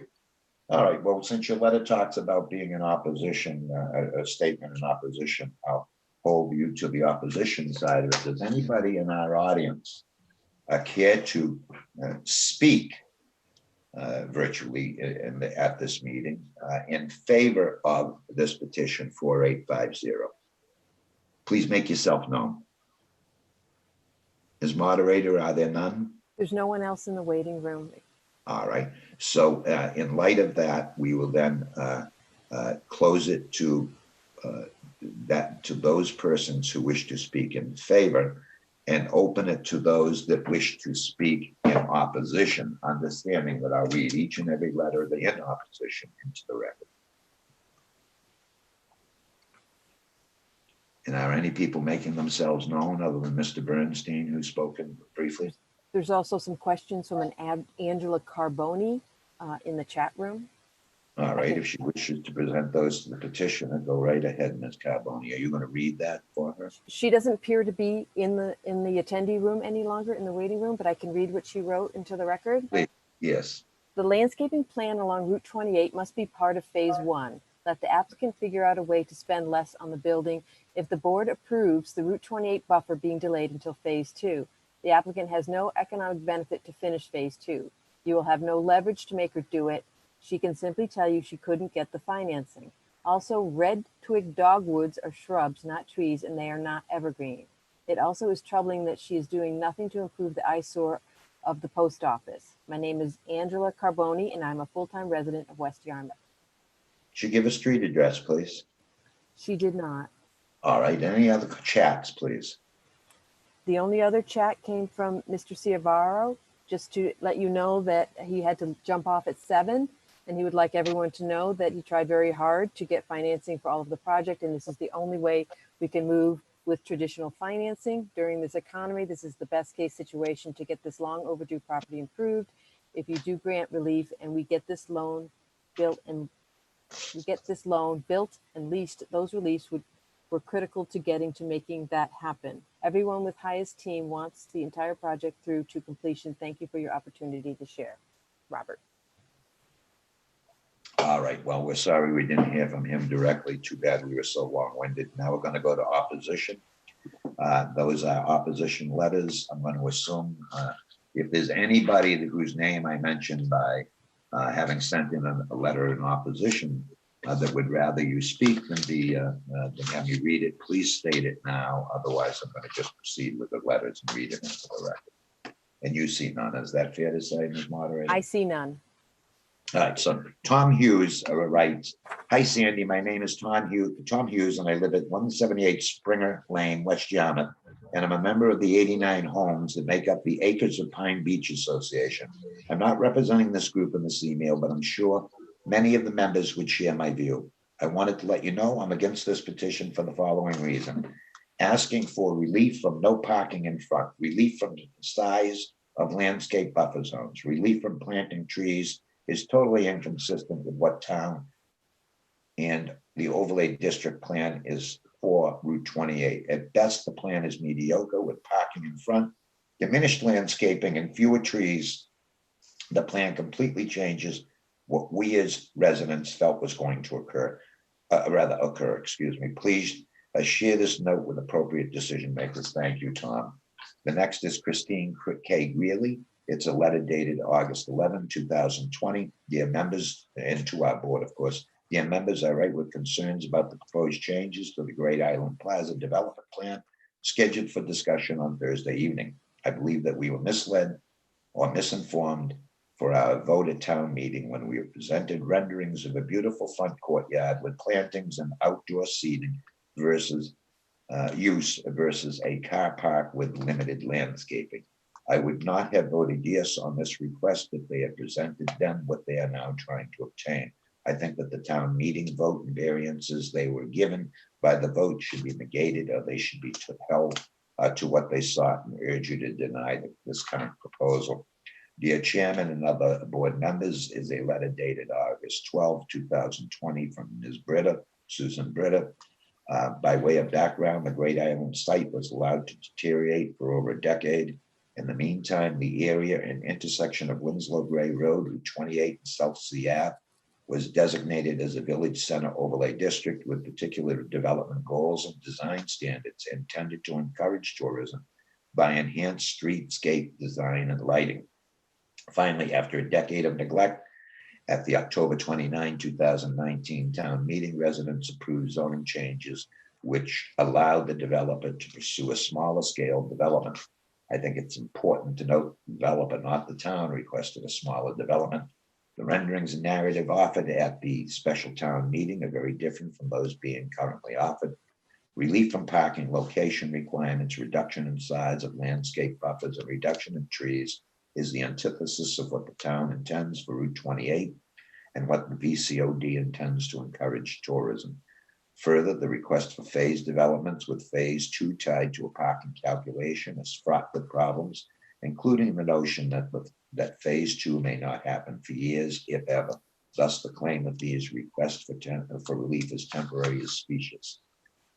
Going on, Wednesday, August 12th, it is an email from Joseph D'Amico and Isabel D'Amico.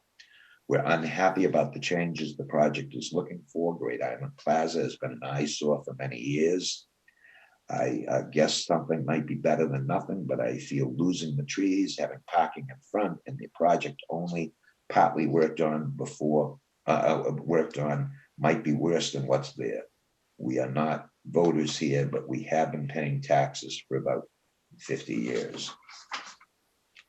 Robert Arnaldo, I'm sorry, from Robert Arnaldo. Well, this is from Ann and Robert Arnaldo. And I apologize, it comes out different on the printed email.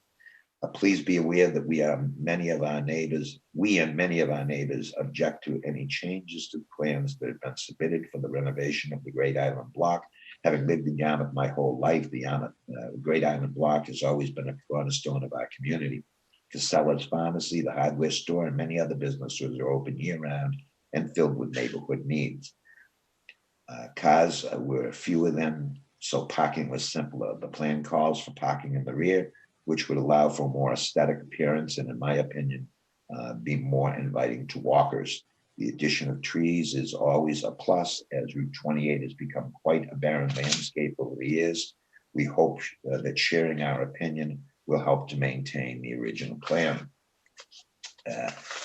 Kathy Di Trapano is by email of August 11, 2020, indicates, hello, Sandy, I'm objecting to the granting of the Great Island Plaza Development Group Petition 4850 zoning appeal. I am against the granting of an action to allow phasing of the development. No guarantee that it will be done, no way to enforce it will get done. I am against the parking zoning appeal. We are not enhancing our main route through town by having lots of parking along it. We would set our town up for parking abuses, as we see right up the street with all the mold doctor trucks parked across the street from Red-Faced Jack's, not very appealing to any visitors to our town. Parking should be in the back. Also, I'm against any appeal that would reduce the buffer zone, as landscaping is needed to enhance the beauty of Route 28 and Winslow Gray Road. If you could read this objection at the board meeting, I would appreciate it. David Bernstein is next by way of email dated August 11. Mr. Bernstein indicates, dear members, I am writing in opposition to petition 4850 by the Great Island Plaza owners for the following reasons. One, at a recent town meeting, the town voted to modifications from the Village Overlay District to allow the renovation of the plaza to proceed. The town spent a lot of time and money putting together the overlay district plan, and the first time it was to be used, the town allowed a builder to modify it. Two, among the promises that were made by the builder was that the parking would be in the rear and the front would be landscaped to add something that looks good along Route 28. Now the owners want to move the parking to the front. This is not what I voted on. In fact, if the original plan had parking in the front, I'm not convinced the plan would have passed. Three, the new plan wants to reduce the width of the landscape buffer zone along Route 28. Again, the plan we were shown at town meeting did not have this. And fourth, the petitioner is asking for a two-phase permit. This is not acceptable, since there is no guarantee that phase two will be completed. I realize the Great Island Plaza needs to be improved, as it is an eyesore, but we need to adhere to the standards put forth by the Village Overlay District Plan and the vote that was taken at town meeting concerning the plaza. If they want to amend their plan, they should be required to come back before town meeting voters again. And that, thank you, David Bernstein. Next is that of Kathy Campbell, an August 12 email, which states, to whom it may concern, I would like to send to the committee my objections to the Great Island Plaza Group, which is asking for special permits, waivers, and reductions of a buffer zone. I am not in favor of any of these requests. I attended town meeting when they were granted their initial relief for said property. One question never asked was, did they secure financing with whom? Now, in this environment, I am very skeptical of the group completing any of the proposals as presented. I would not vote for these requests. That is Ms. Kathleen Campbell of Wimbledon Drive. That's it for the correspondence. That's it for the public commentary on this petition. We now close it. Public Excuse me, commentary. Mr. Chairman. Mr. Chairman, I have another email that came in from Mr. Cove, Paul Cove. Did you read that? I'm sorry if I missed it. I don't have it to read, so if you want to go ahead and read it. Thank you.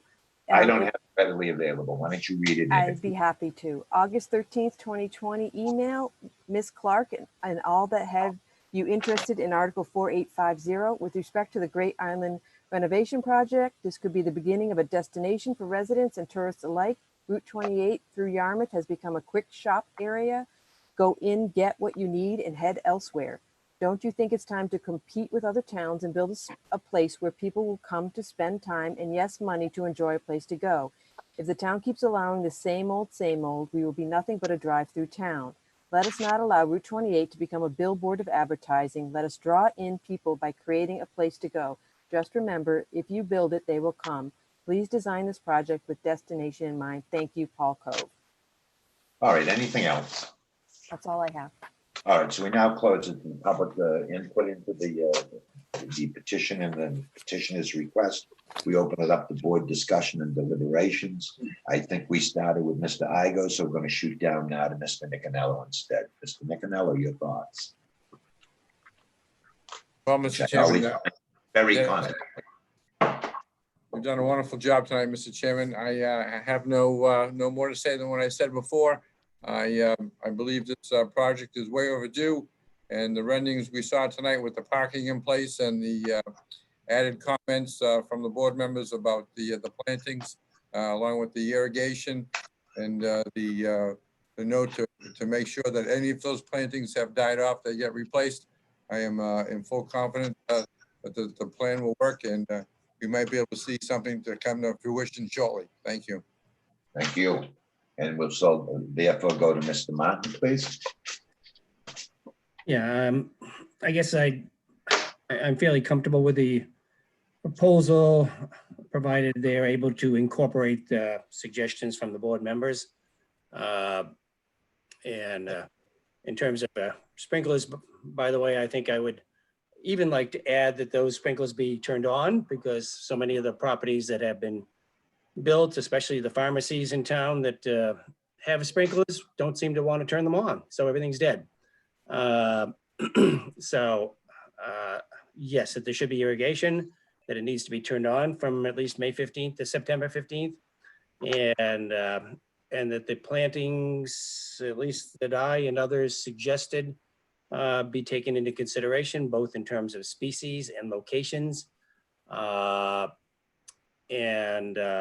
Existing trees be kept wherever possible.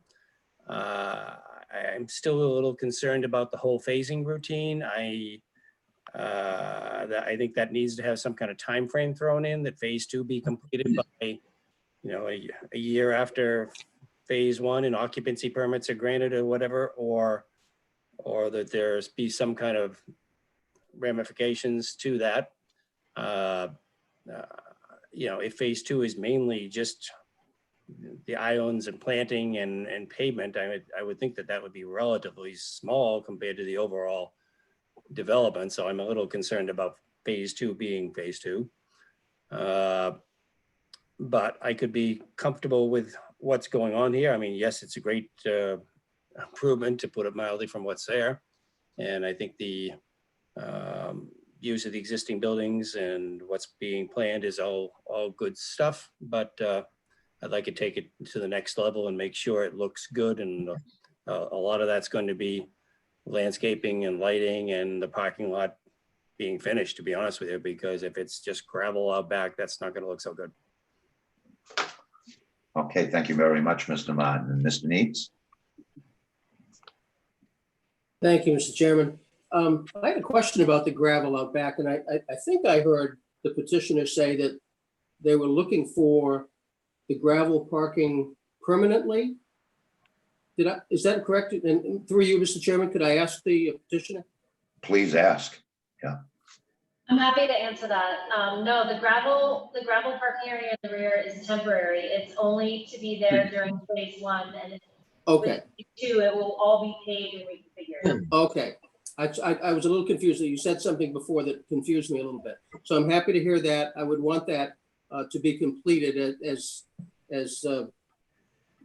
paving with phase 2. And is the front buffer in phase 1 or is it in phase 2? Most of the front buffer along Route 28 is in phase 2. The portion along the post office is proposed in phase 1. And I believe the portion along Winslow Gray. Jan, is it too much to ask you to bring up the landscape plan? I'm sorry.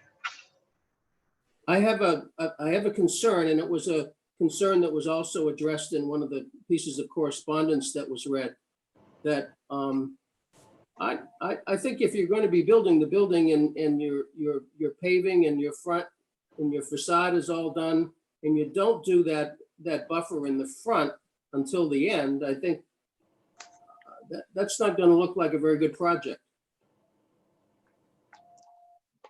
I hear your concern. The problem we're grappling with is we need to renovate the buildings, which is the bulk of the money here involved, in order to get occupants, in order to obtain financing for the rest of it. So that's what we're trying to work with.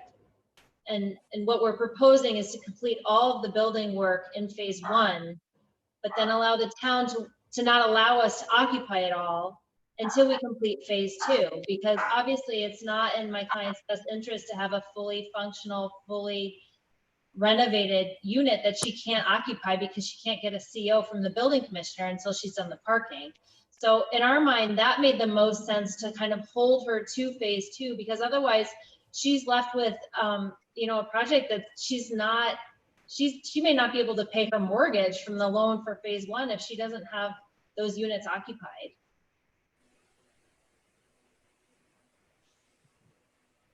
Okay. All right. I mean, sorry. I understand. I think that the front buffer in place may be an incentive to a potential tenant too. So, I mean, a tenant that's looking at going in there is going to be looking at how the project looks from the street, and it may determine the success or failure of his business. So he's going to want some assurance, or he or she is going to be looking for some assurances that those things are done to make it look better. So I think, even that strip in front of the building, maybe not all of the buffers, but that strip in front of the building, I think is pretty important for the impression that you put forward to potential tenants as well as townspeople. Yeah, so in phase 1, we are doing the corner there along Winslow Gray onto Route 28. We are doing the landscaping and the buffer in the corner area. It's just the front we're withholding till phase 2 because that involves a lot of work. On phase 1, we're proposing to keep the front parking that's existing and just kind of resealing it and striping it. But actually moving that parking to the rear is not proposed to occur until phase 2.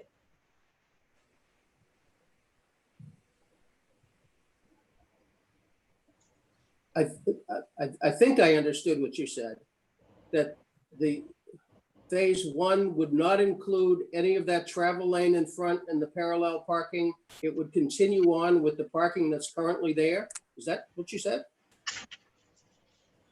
So the access way as it goes, Jan, can you show the phase 1 site plan, please? I think that would be helpful.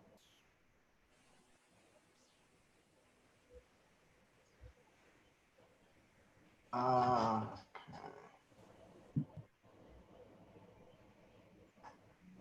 actually don't think I have it in this binder. I'm gonna have to pull it up from another file. Okay. I can add it. I can add it, Jeannie. Okay, thanks, Brian. There you go. All right. So you can see from this is the phase 1 site plan, that the access way will be constructed along the westerly portion of the building. That's to provide the fire department with the necessary access that they've asked for. We're also proposing to install the 2 subsurface retention areas. But in terms of the existing parking that's there will be a slight reduction just because we're going to be striping it and resealing it. And I think that the parking spaces, having been striped, there will be less striped parking, but we are not proposing to move all of that parking but for the 7 spots to the rear until phase 2. And that's why it doesn't make sense to do the landscaping in front of that building in phase 1.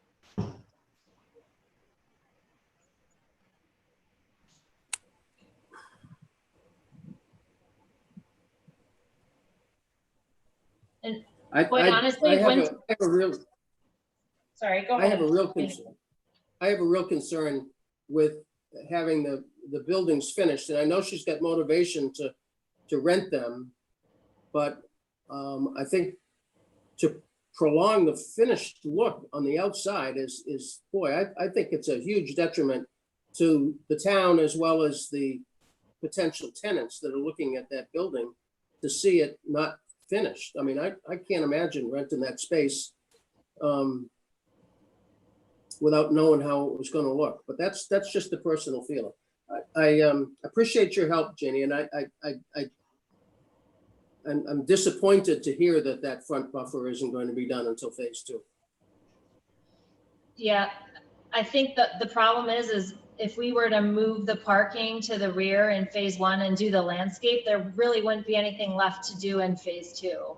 And so to divide it up and still make a path so that she can have occupancy to some extent to get the funds to proceed with phase 2, this is the best way we came up with to achieve that.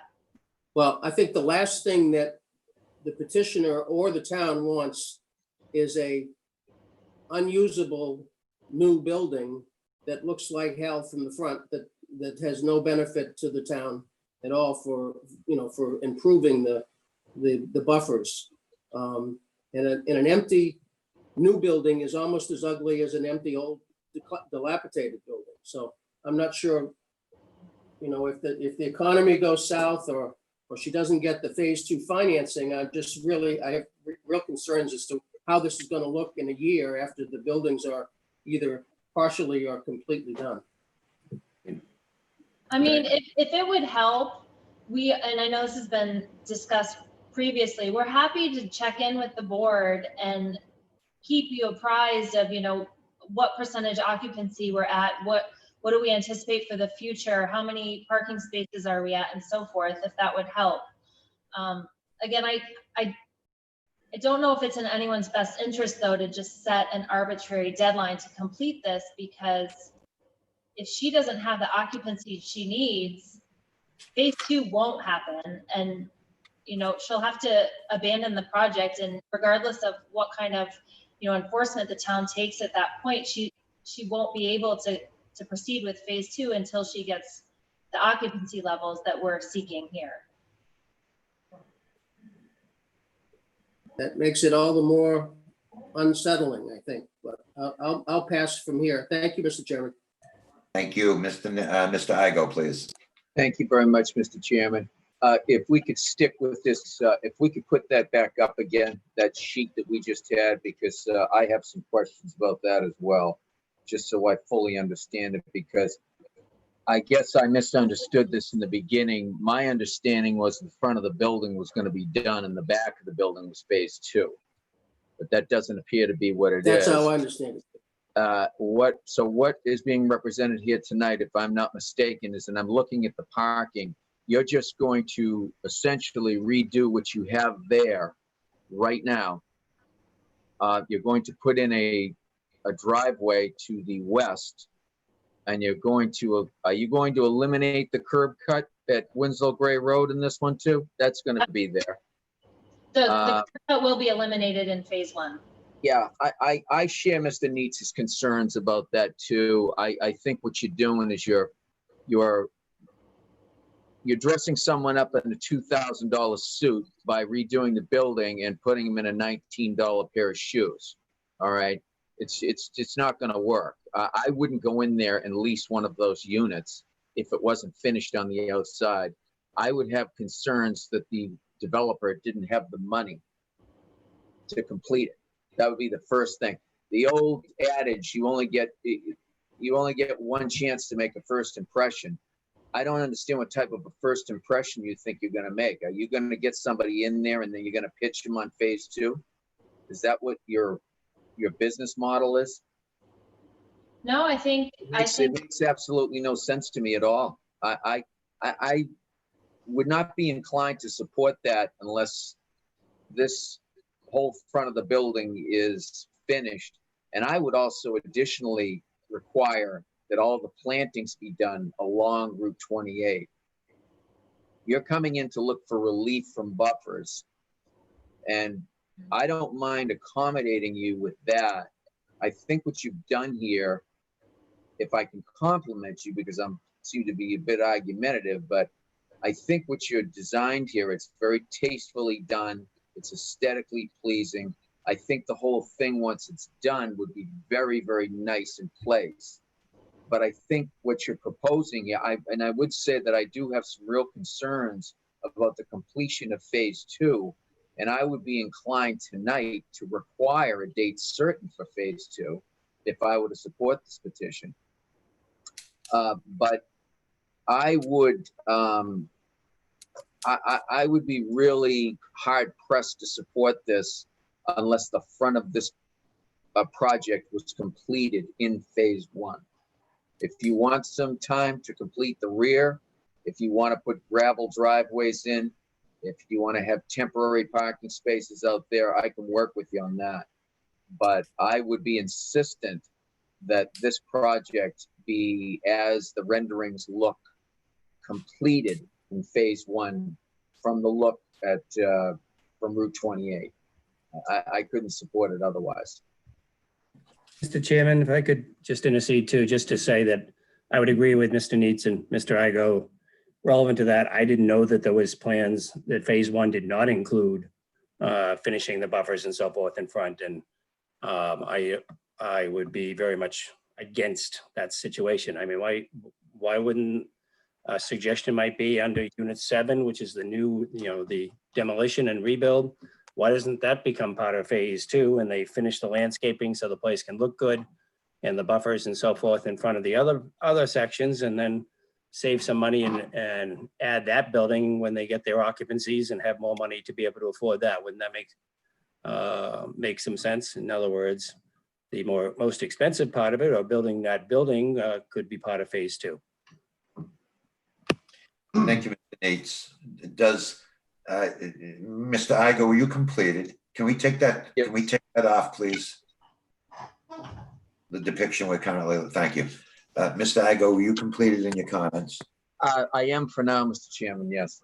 And Mr. Nicanello, did you have anything you wanted to add, or can I just throw mine in? No, Mr. Chairman, just one thing, please, through you to the presenter. The landscape that is at the corner of 28 going north on Winslow Gray is part of the phase 1, and that will be constructed. And then you're just concerned about the 17 spaces that are there now, which are going to be 7 because you're working there. It's a very tight area. That would be done in phase 2, but the phase 1 does complete that green area along the side of Winslow Gray and 28 and going down Winslow Gray. Is that correct? that's correct. All the buffer along Winslow Gray will be completed in phase 1.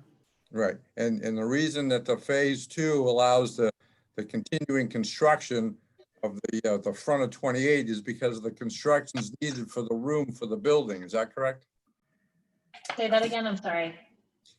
For the reason that the 28 side is not finished is because the work involved construction. It's a very tight area there, and you're going to be reducing it down from 17 spaces to 7 spaces. So you can find you're confining it even more. Is that correct? Yes. Thank you, Mr. Chairman. Well, on that note, I've got to say a couple of things. I'm not sure now. I'm hoping that I've read the board members right. I thought I was the only one who was foolish enough to not understand that the landscaping along Route 28 was not to be constructed until phase 2, because I'm going to make it very clear I will not support that at all. I think Mr. Martin's suggestion, or Mr. Neat's suggestion, whoever it was don't build this first building, the 2-story, or I hear now you're gonna landscape all down, according to a council, we're gonna landscape all down Winslow Gray, where I'm seeing green areas with plantings, newly constructed plantings and demarcations from green areas. Somehow that whole strip there is going to be done, but we're not gonna do 28. So I think what you meant is that you're only gonna do the corner there along Winslow Gray. And I'm not gonna support the petition for the following reasons. I absolutely support this petition and agree that a phased in finishing of the rear and maybe even some other elements of it can occur in phase 2. I cannot agree that Route 28 will be left the way it currently looks with 17 spaces to the front, or however many it is right in front of that plaza. I think it's 17. I want to see it 7. I want to see that lane put in, and I want to see that front landscaping, because that's the only reason I think we're here to really talk tonight. I think that I recognize that the owner can go in and they can do just about anything they want. They can put some paint on the existing structure. They can do those sorts of things. But this is a beautiful plan that's being suggested. I disagree with anybody that challenge anybody that says 20 feet of buffer out there isn't sufficient. It's more than the buffer you have proposed is more than sufficient. The courtyard sort of feel to the walkways in front of the building is more than sufficient. It's charming, it's adorable. It's what we had hoped to see in the VCOD. Something that I know, I'm sorry, he's not here tonight. Mr. Barron and I think many other board members would go back and certainly recall all the discussions about the village centers. That this is the kind of thing going all the way back to the village concept in the initial planning days. This is the kind of thing we hope to see along Route 28, and not all with parking hidden behind the buildings, but this kind of charming downtown feel to the way that this has been designed, and I applaud the design. But to me, the only saving grace for giving any relief in this instance is that we're going to get a landscaped Route 28 along that strip. That's the only benefit I see, and I'm not going to hope and pray that somebody either one retains ownership long enough to have this go in because it somehow matters to them, even though it's not going to likely enhance their income, from this project, or that we do it in some other fashion, perhaps either giving up a building now and doing it in phase 2. Perhaps saying, okay, when we get to a certain level of occupancy of these buildings, then that strip along Route 28 needs to go in so that there is some income stream coming in. This is not a huge expenditure of money in connection with the whole cost of this project to build that buffer strip out on Route 28 and to put in some sprinklers and to make 7 parking spaces there when there's a bunch of gravel going to be tossed on the ground out back with no particular parking spaces needing to be designated. So, in my mind, I cannot support it as presented all the way through this meeting until Mr. Neitz had the insight to ask the question that caused my light bulb to go off. I had understood that the buffering along Route 28 would be part of phase 1. And now hearing it's not, I cannot support it as presented. I can support all the relief you seek, but not as presented in the phasing that you're suggesting. So if a creative formula comes up where you say, all right, after, I don't know what the square footage is there, but after 50% of the square footage is let, or some formula we all can talk about, maybe not necessarily decide tonight, but decide at our next meeting, that says, okay, when that bell is rung, then you have to start putting in that so that before you move on to the rest of the project, that's a financial consideration in the project as a whole. And it's a consideration that's being met, not prayed for or hoped for in the future. So I think I love Mr. Igo's words that you buy $1,000 suit, you put on $19 shoes. It's exactly There's a lot of money going into this with expansions and adding second floors and getting an income stream even greater than the property is now produced, significantly greater than the property could now produce. Because you have a building you got to bring down and you've got a second stories you want to add. There's a concept on the easterly side of the post office where the same owners, the same principals, a different corporation I appreciate. And maybe that was even an individual who petitioned us over there, being the principal of this corp. Wants to see a redevelopment of that spot. I think it's a fabulous idea. This is going to be a dynamic corner. That post office will come alive, and maybe it will be the subject of a new face front. But maybe and hope for has proven to be disastrous for us as we've considered a lot of these future improvements to sites along both Route 28 and Station Ave in places. So I can't support this evening if we're asked to bring it to a vote on the requests that have been made for delays under phase 2. We can revamp phase 2. I'll be happy to support it. But I want to see that be an assurance, whether we do it by a time certain or because that's an uncertainty as to how many tenants she'll get. At some phased in percentage of completion basis. That's the primary thing to me is the buffer. That's the winner. So there's my position on it. Now, would you like us to bring it to a vote at this time? Mr. Chairman, may I make a proposal here? I would. Who's speaking? Who's speaking? Jan Kveta, the builder. Sure. I'm sorry, Jan, I couldn't see you move. Yeah, so initially before site plan review, we didn't plan on putting drainage in front of this plaza. After site plan review, we're kind of pushed into doing the drainage in front of the plaza. I think at this point, I think you're correct, and I don't think it's such a huge expense to complete the buffer. And I think we could make it a condition with obviously we're going to have to move the necessary parking into the back of the plaza if you agree with it. But I would maybe make a suggestion to move all the required parking fully into the back of the plaza. So we're not limited with the 80% occupancy, and we could seek tenants to fill up the entire plaza, and then we could move into phase 2 when we have all the tenants in. So I think that there will be something that we can work with. Well, I'm not going to speak to something I don't have in front of me. If I understand what you just said, it's to eliminate all parking in front. No.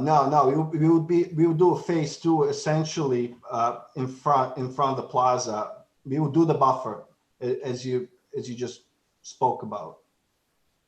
So is it your suggestion to delay the drainage that the site plan? No. We would do everything as you ask right now. As you had an issue that we're not going to complete the buffer in the phase 1.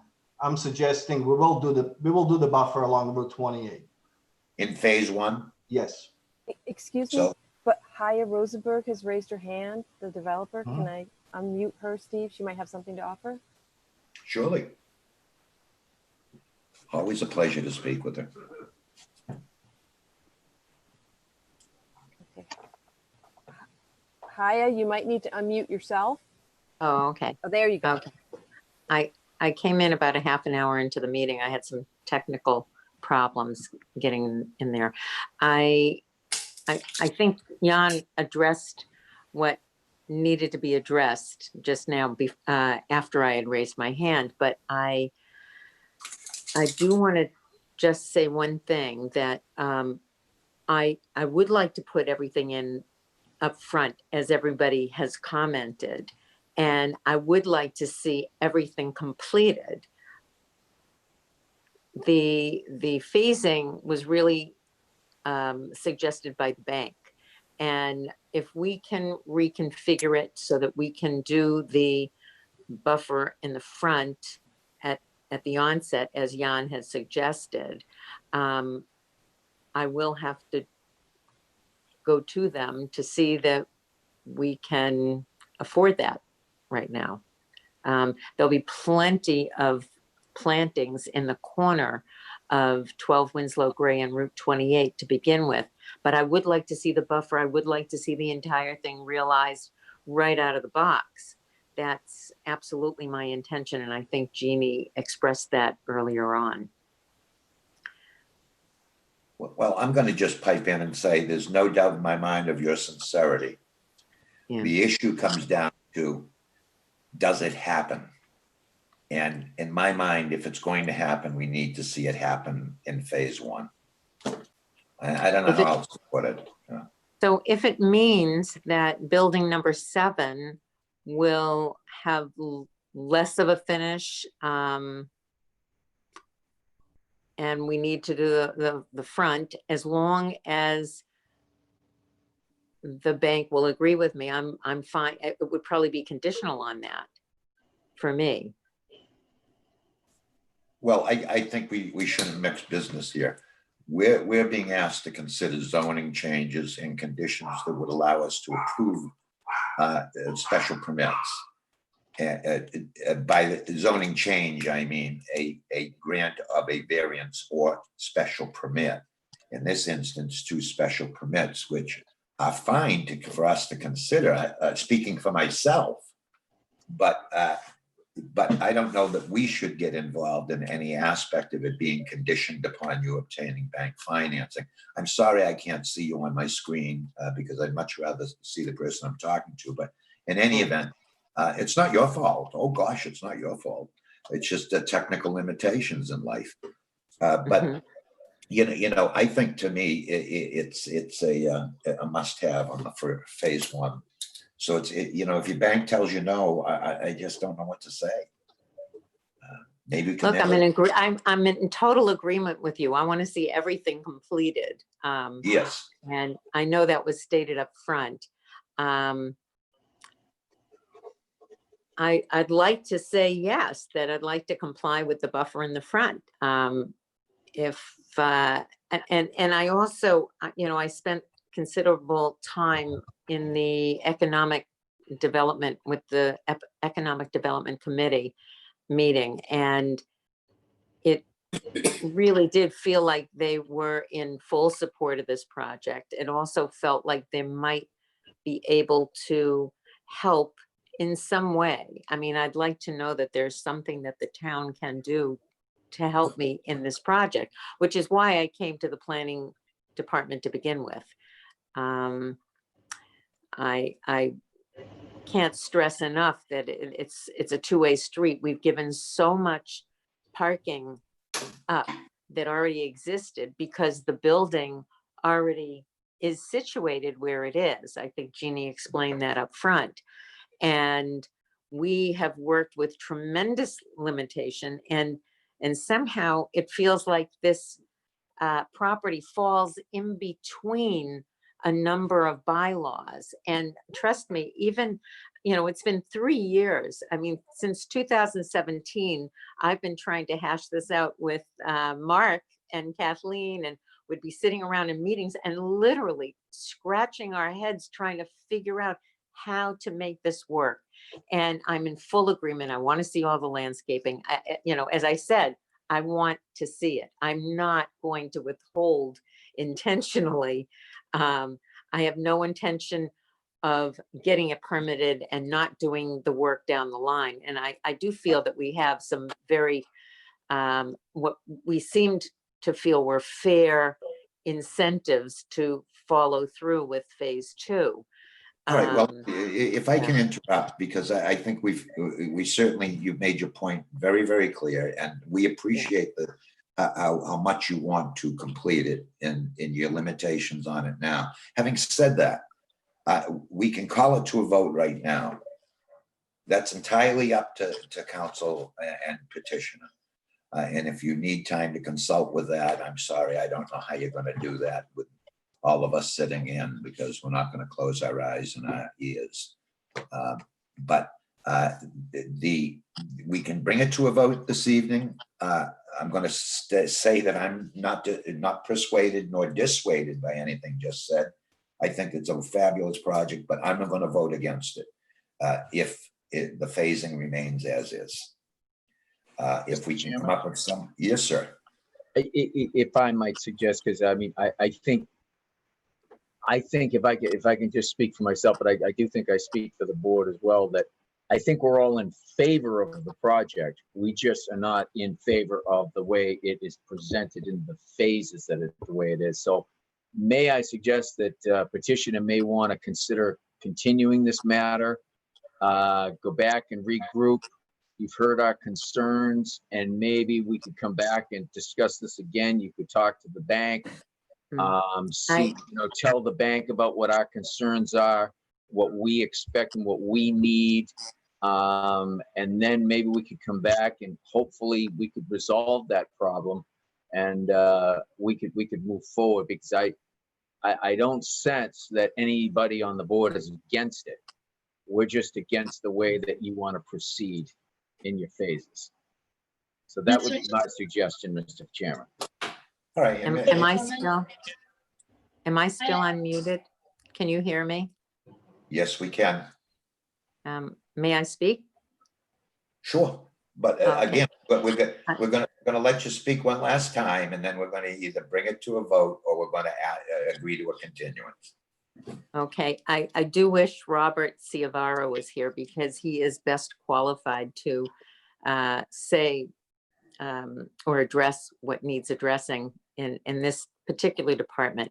The bank will not finance any more than they will not finance the full project. We already presented the entire project. The bank will not finance the full project up front. Okay, so the decision that we're confronted with is based, but they are putting in about 2/3 of the project. The other third is landscaping. The concern is now, am I okay to process this with you at this moment? Is that a possibility? Because maybe we can come to a decision. Maybe this will help you decide. If we don't put unit number 7 in, it will be harder to market that for rental. If we fix up the first 6 units, there will be an example of what will be built. There will be something to see in order to encourage the rental of unit 7 to the right of the walkway. And this was part of our decision in trying to figure out the best way to promote the project. It's not how will I say this? It doesn't fully maximize what is allowed, let's say, in the VCOD. And even if we did, there wouldn't be enough parking to develop it that way. So we're really somewhere in the crack of these bylaws. As it is, renovating what's there and doing it tastefully still seems to be deficient in terms of being able to pay the bank. I mean, we're talking about 6 units. I don't know if you're aware what the rents are in the area. This is something, as I said, that Robert Ciavaro would be. Totally irrelevant. Excuse me. I'm gonna interrupt. Yeah, Gina, if No, you could I get to speak. speak. I get to speak, okay? Okay, yeah, That's who's speaking. okay. All right. What we're gonna do now is we're gonna entertain either a request for a continuance or we're gonna move it on to a vote. That's what we're gonna do for the rest of the 10 minutes we're gonna dedicate this tonight, okay? So which way would you like us to proceed? I'd like to speak. This is Jeannie. I would propose we move to continue this hearing. Before we do, Mr. Chair, I just want to confirm that the board members would like to see not only the buffer, the landscape buffer as part of phase 1, but also the removal of the all but 7 parking spaces to the rear in phase 1. Is that correct? Everything we see on the front facade, yeah. Okay, and in exchange, in moving the parking to the back, would an expansion of the proposed gravel area in phase 1 be acceptable? I'm sorry, say that again. For phase 1, since we're losing all this parking in front, if we're gonna move it to the back, can we expand the proposed gravel area? Anybody During feel phase 1? contrary to that? Sounds fine to me, but I'll let other people weigh in. Yep, Okay. sounds good. I think it would make more sense, quite frankly. but- Mr. Chairman, may I speak? Can we make it a condition and just vote on it with the condition of Jan, finishing the Jan, I buffer don't, if possible? I think we need to determine whether this is financially feasible for Kaya. We can't tie her to any permit that she can't fulfill due to financing. So I really think we should make Yeah, sure but that, since I actually see the numbers, I think we're looking at $35,000. I think the actual, going back to the meeting may cost us probably just as much money as the buffer that we're discussing right now. So I think maybe is that an option, just to make it a condition, and we can maybe vote on it with condition of finishing the buffer in the phase 1? I think instead what's necessary is for you as petitioners to tell us what you would like us to vote on. And if it's what's been presented at this point, we can vote on that now. It is now 8:35, and the meeting's going to be called in a few minutes, okay? We're just going around and around in a circle. I don't mean to hold anybody up, but you all need to present to us what you're suggesting if you're going to get at least my vote. And I think I'm speaking for at least one other person, which means the vote fails. And I might add, a continuance would also allow you to make some of the other suggested changes and additions to the plan that at least I'd like to see. And if I could just chime in on that, I don't know that we can verbally do this. I mean, I suppose we could if you're talking about, I think you'd be much better served if you took a step back, met amongst yourselves, and came back with a plan and just presented it to us. I don't think it will take as long as this meeting. We've already done everything.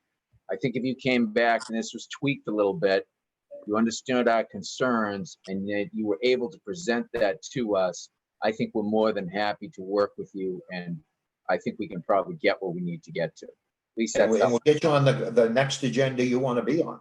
I mean, Yeah. we're not, delay is 2 weeks. I would like to go with Jan's suggestion that we commit to this now, commit to the buffer now. And I cannot see delaying this.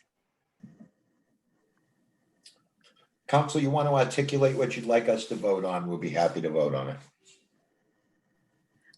Jeannie made a suggestion. Yeah. I made a suggestion, Hyatt, to continue it. My concern, I mean, I wish we could talk privately. This is not conducive to I know that. this is It's terrible. unfair to you. Absolutely. My concern, quite frankly, is with the financing, and if you have to add funds to do this or shuffle things around, I want to make sure that you have the financial means to do this and commit to this, because otherwise you're committing to something that you can't fulfill. It's a catch-22 though. The bank wants to see permitting, and I can't do this anymore. I can't, and as Jan said, the cost of my coming back for another ZBA meeting, I could already have this buffer put in. So I think, I think the answer is very clear, to commit to that and work it out regarding building number 7. Oh, I'm sorry, I don't mean to interrupt, and I won't again, Mr. Chairman, but I mean, now we're talking about eliminating a building on a plan. And then condition all of this, which is going to be written into a decision without an actual plan to work off of and to refer to. If the petitioner wants a vote tonight, I'm more than happy to make a motion. But I think it may bind the petitioner to something that she may not be able to do, which would require her to come back and ask us for further relief. I don't think we give legal advice to petitioners. We just give. I know, I don't. They're represented by counsel. I'm apologize to counsel.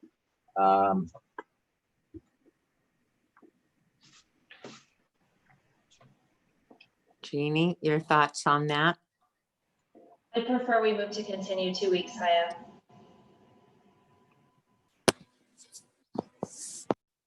Okay.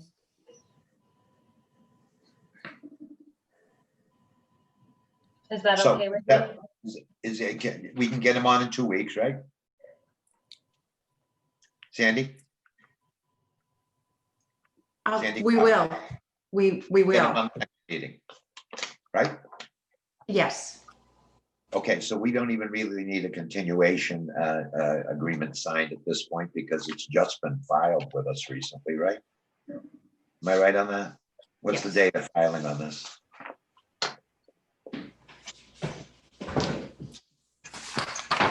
I should have known not to ask these tough questions at this point. July 23rd. Might have given my agenda away. July Oh. 23rd, I have, Mr. Chairman. All right, so I think we are well within the limits to go to the next meeting. July 23rd was only 3 weeks ago, so let's go to the next meeting if everybody's in agreement with that. August 27th, is that what you mean? You know what, then I want the Attorney Campbell says, are you okay to sign a continuation agreement to that day if Sandy gets it over to you tomorrow? August 27th? Yes. Yeah. Absolutely. All right, let's do that. I'm out of the office, but I can sign it electronically, right, Sandy? Yes. Yeah. We'll accept your electronic signature. Thank you. All right, so does anybody care to oppose the request for continuance? Then let's bring it to a vote if somebody will make a motion. I'd like to make a motion that we continue this matter until August 27th. I will second that motion, Mr. Chairman. Mr. Nicanello seconds. All those in favor of the motion made, certainly upon the condition of the signature on a continuation agreement, right? The motion would be contingent upon that. All those in favor of the motion made by Mr. Igo, seconded by Mr. Nicanello, please indicate by saying aye. Aye. Do a roll call. Oh, geez, Do a thank roll call, you, Mr. thank you, my conscience. Mr. Igo, yay or nay? Yay, Mr. Chairman. Mr. Needs, yay or nay? I think he said yay. He's got his mic turned off. I read his lips. Okay, you can see him, I can't. I Mr. can see him. Nicanello, yay or nay? There you go. Yay, Yeah. Mr. Chairman. Pardon me? Tom says yay, Mr. Chairman. All right, and Mr. Martin? Yay. And yay, so it carries 5-0. We'll see you in August 27th. Thank you. Thank you all very much. All right, good night, everyone. Thank you. Night.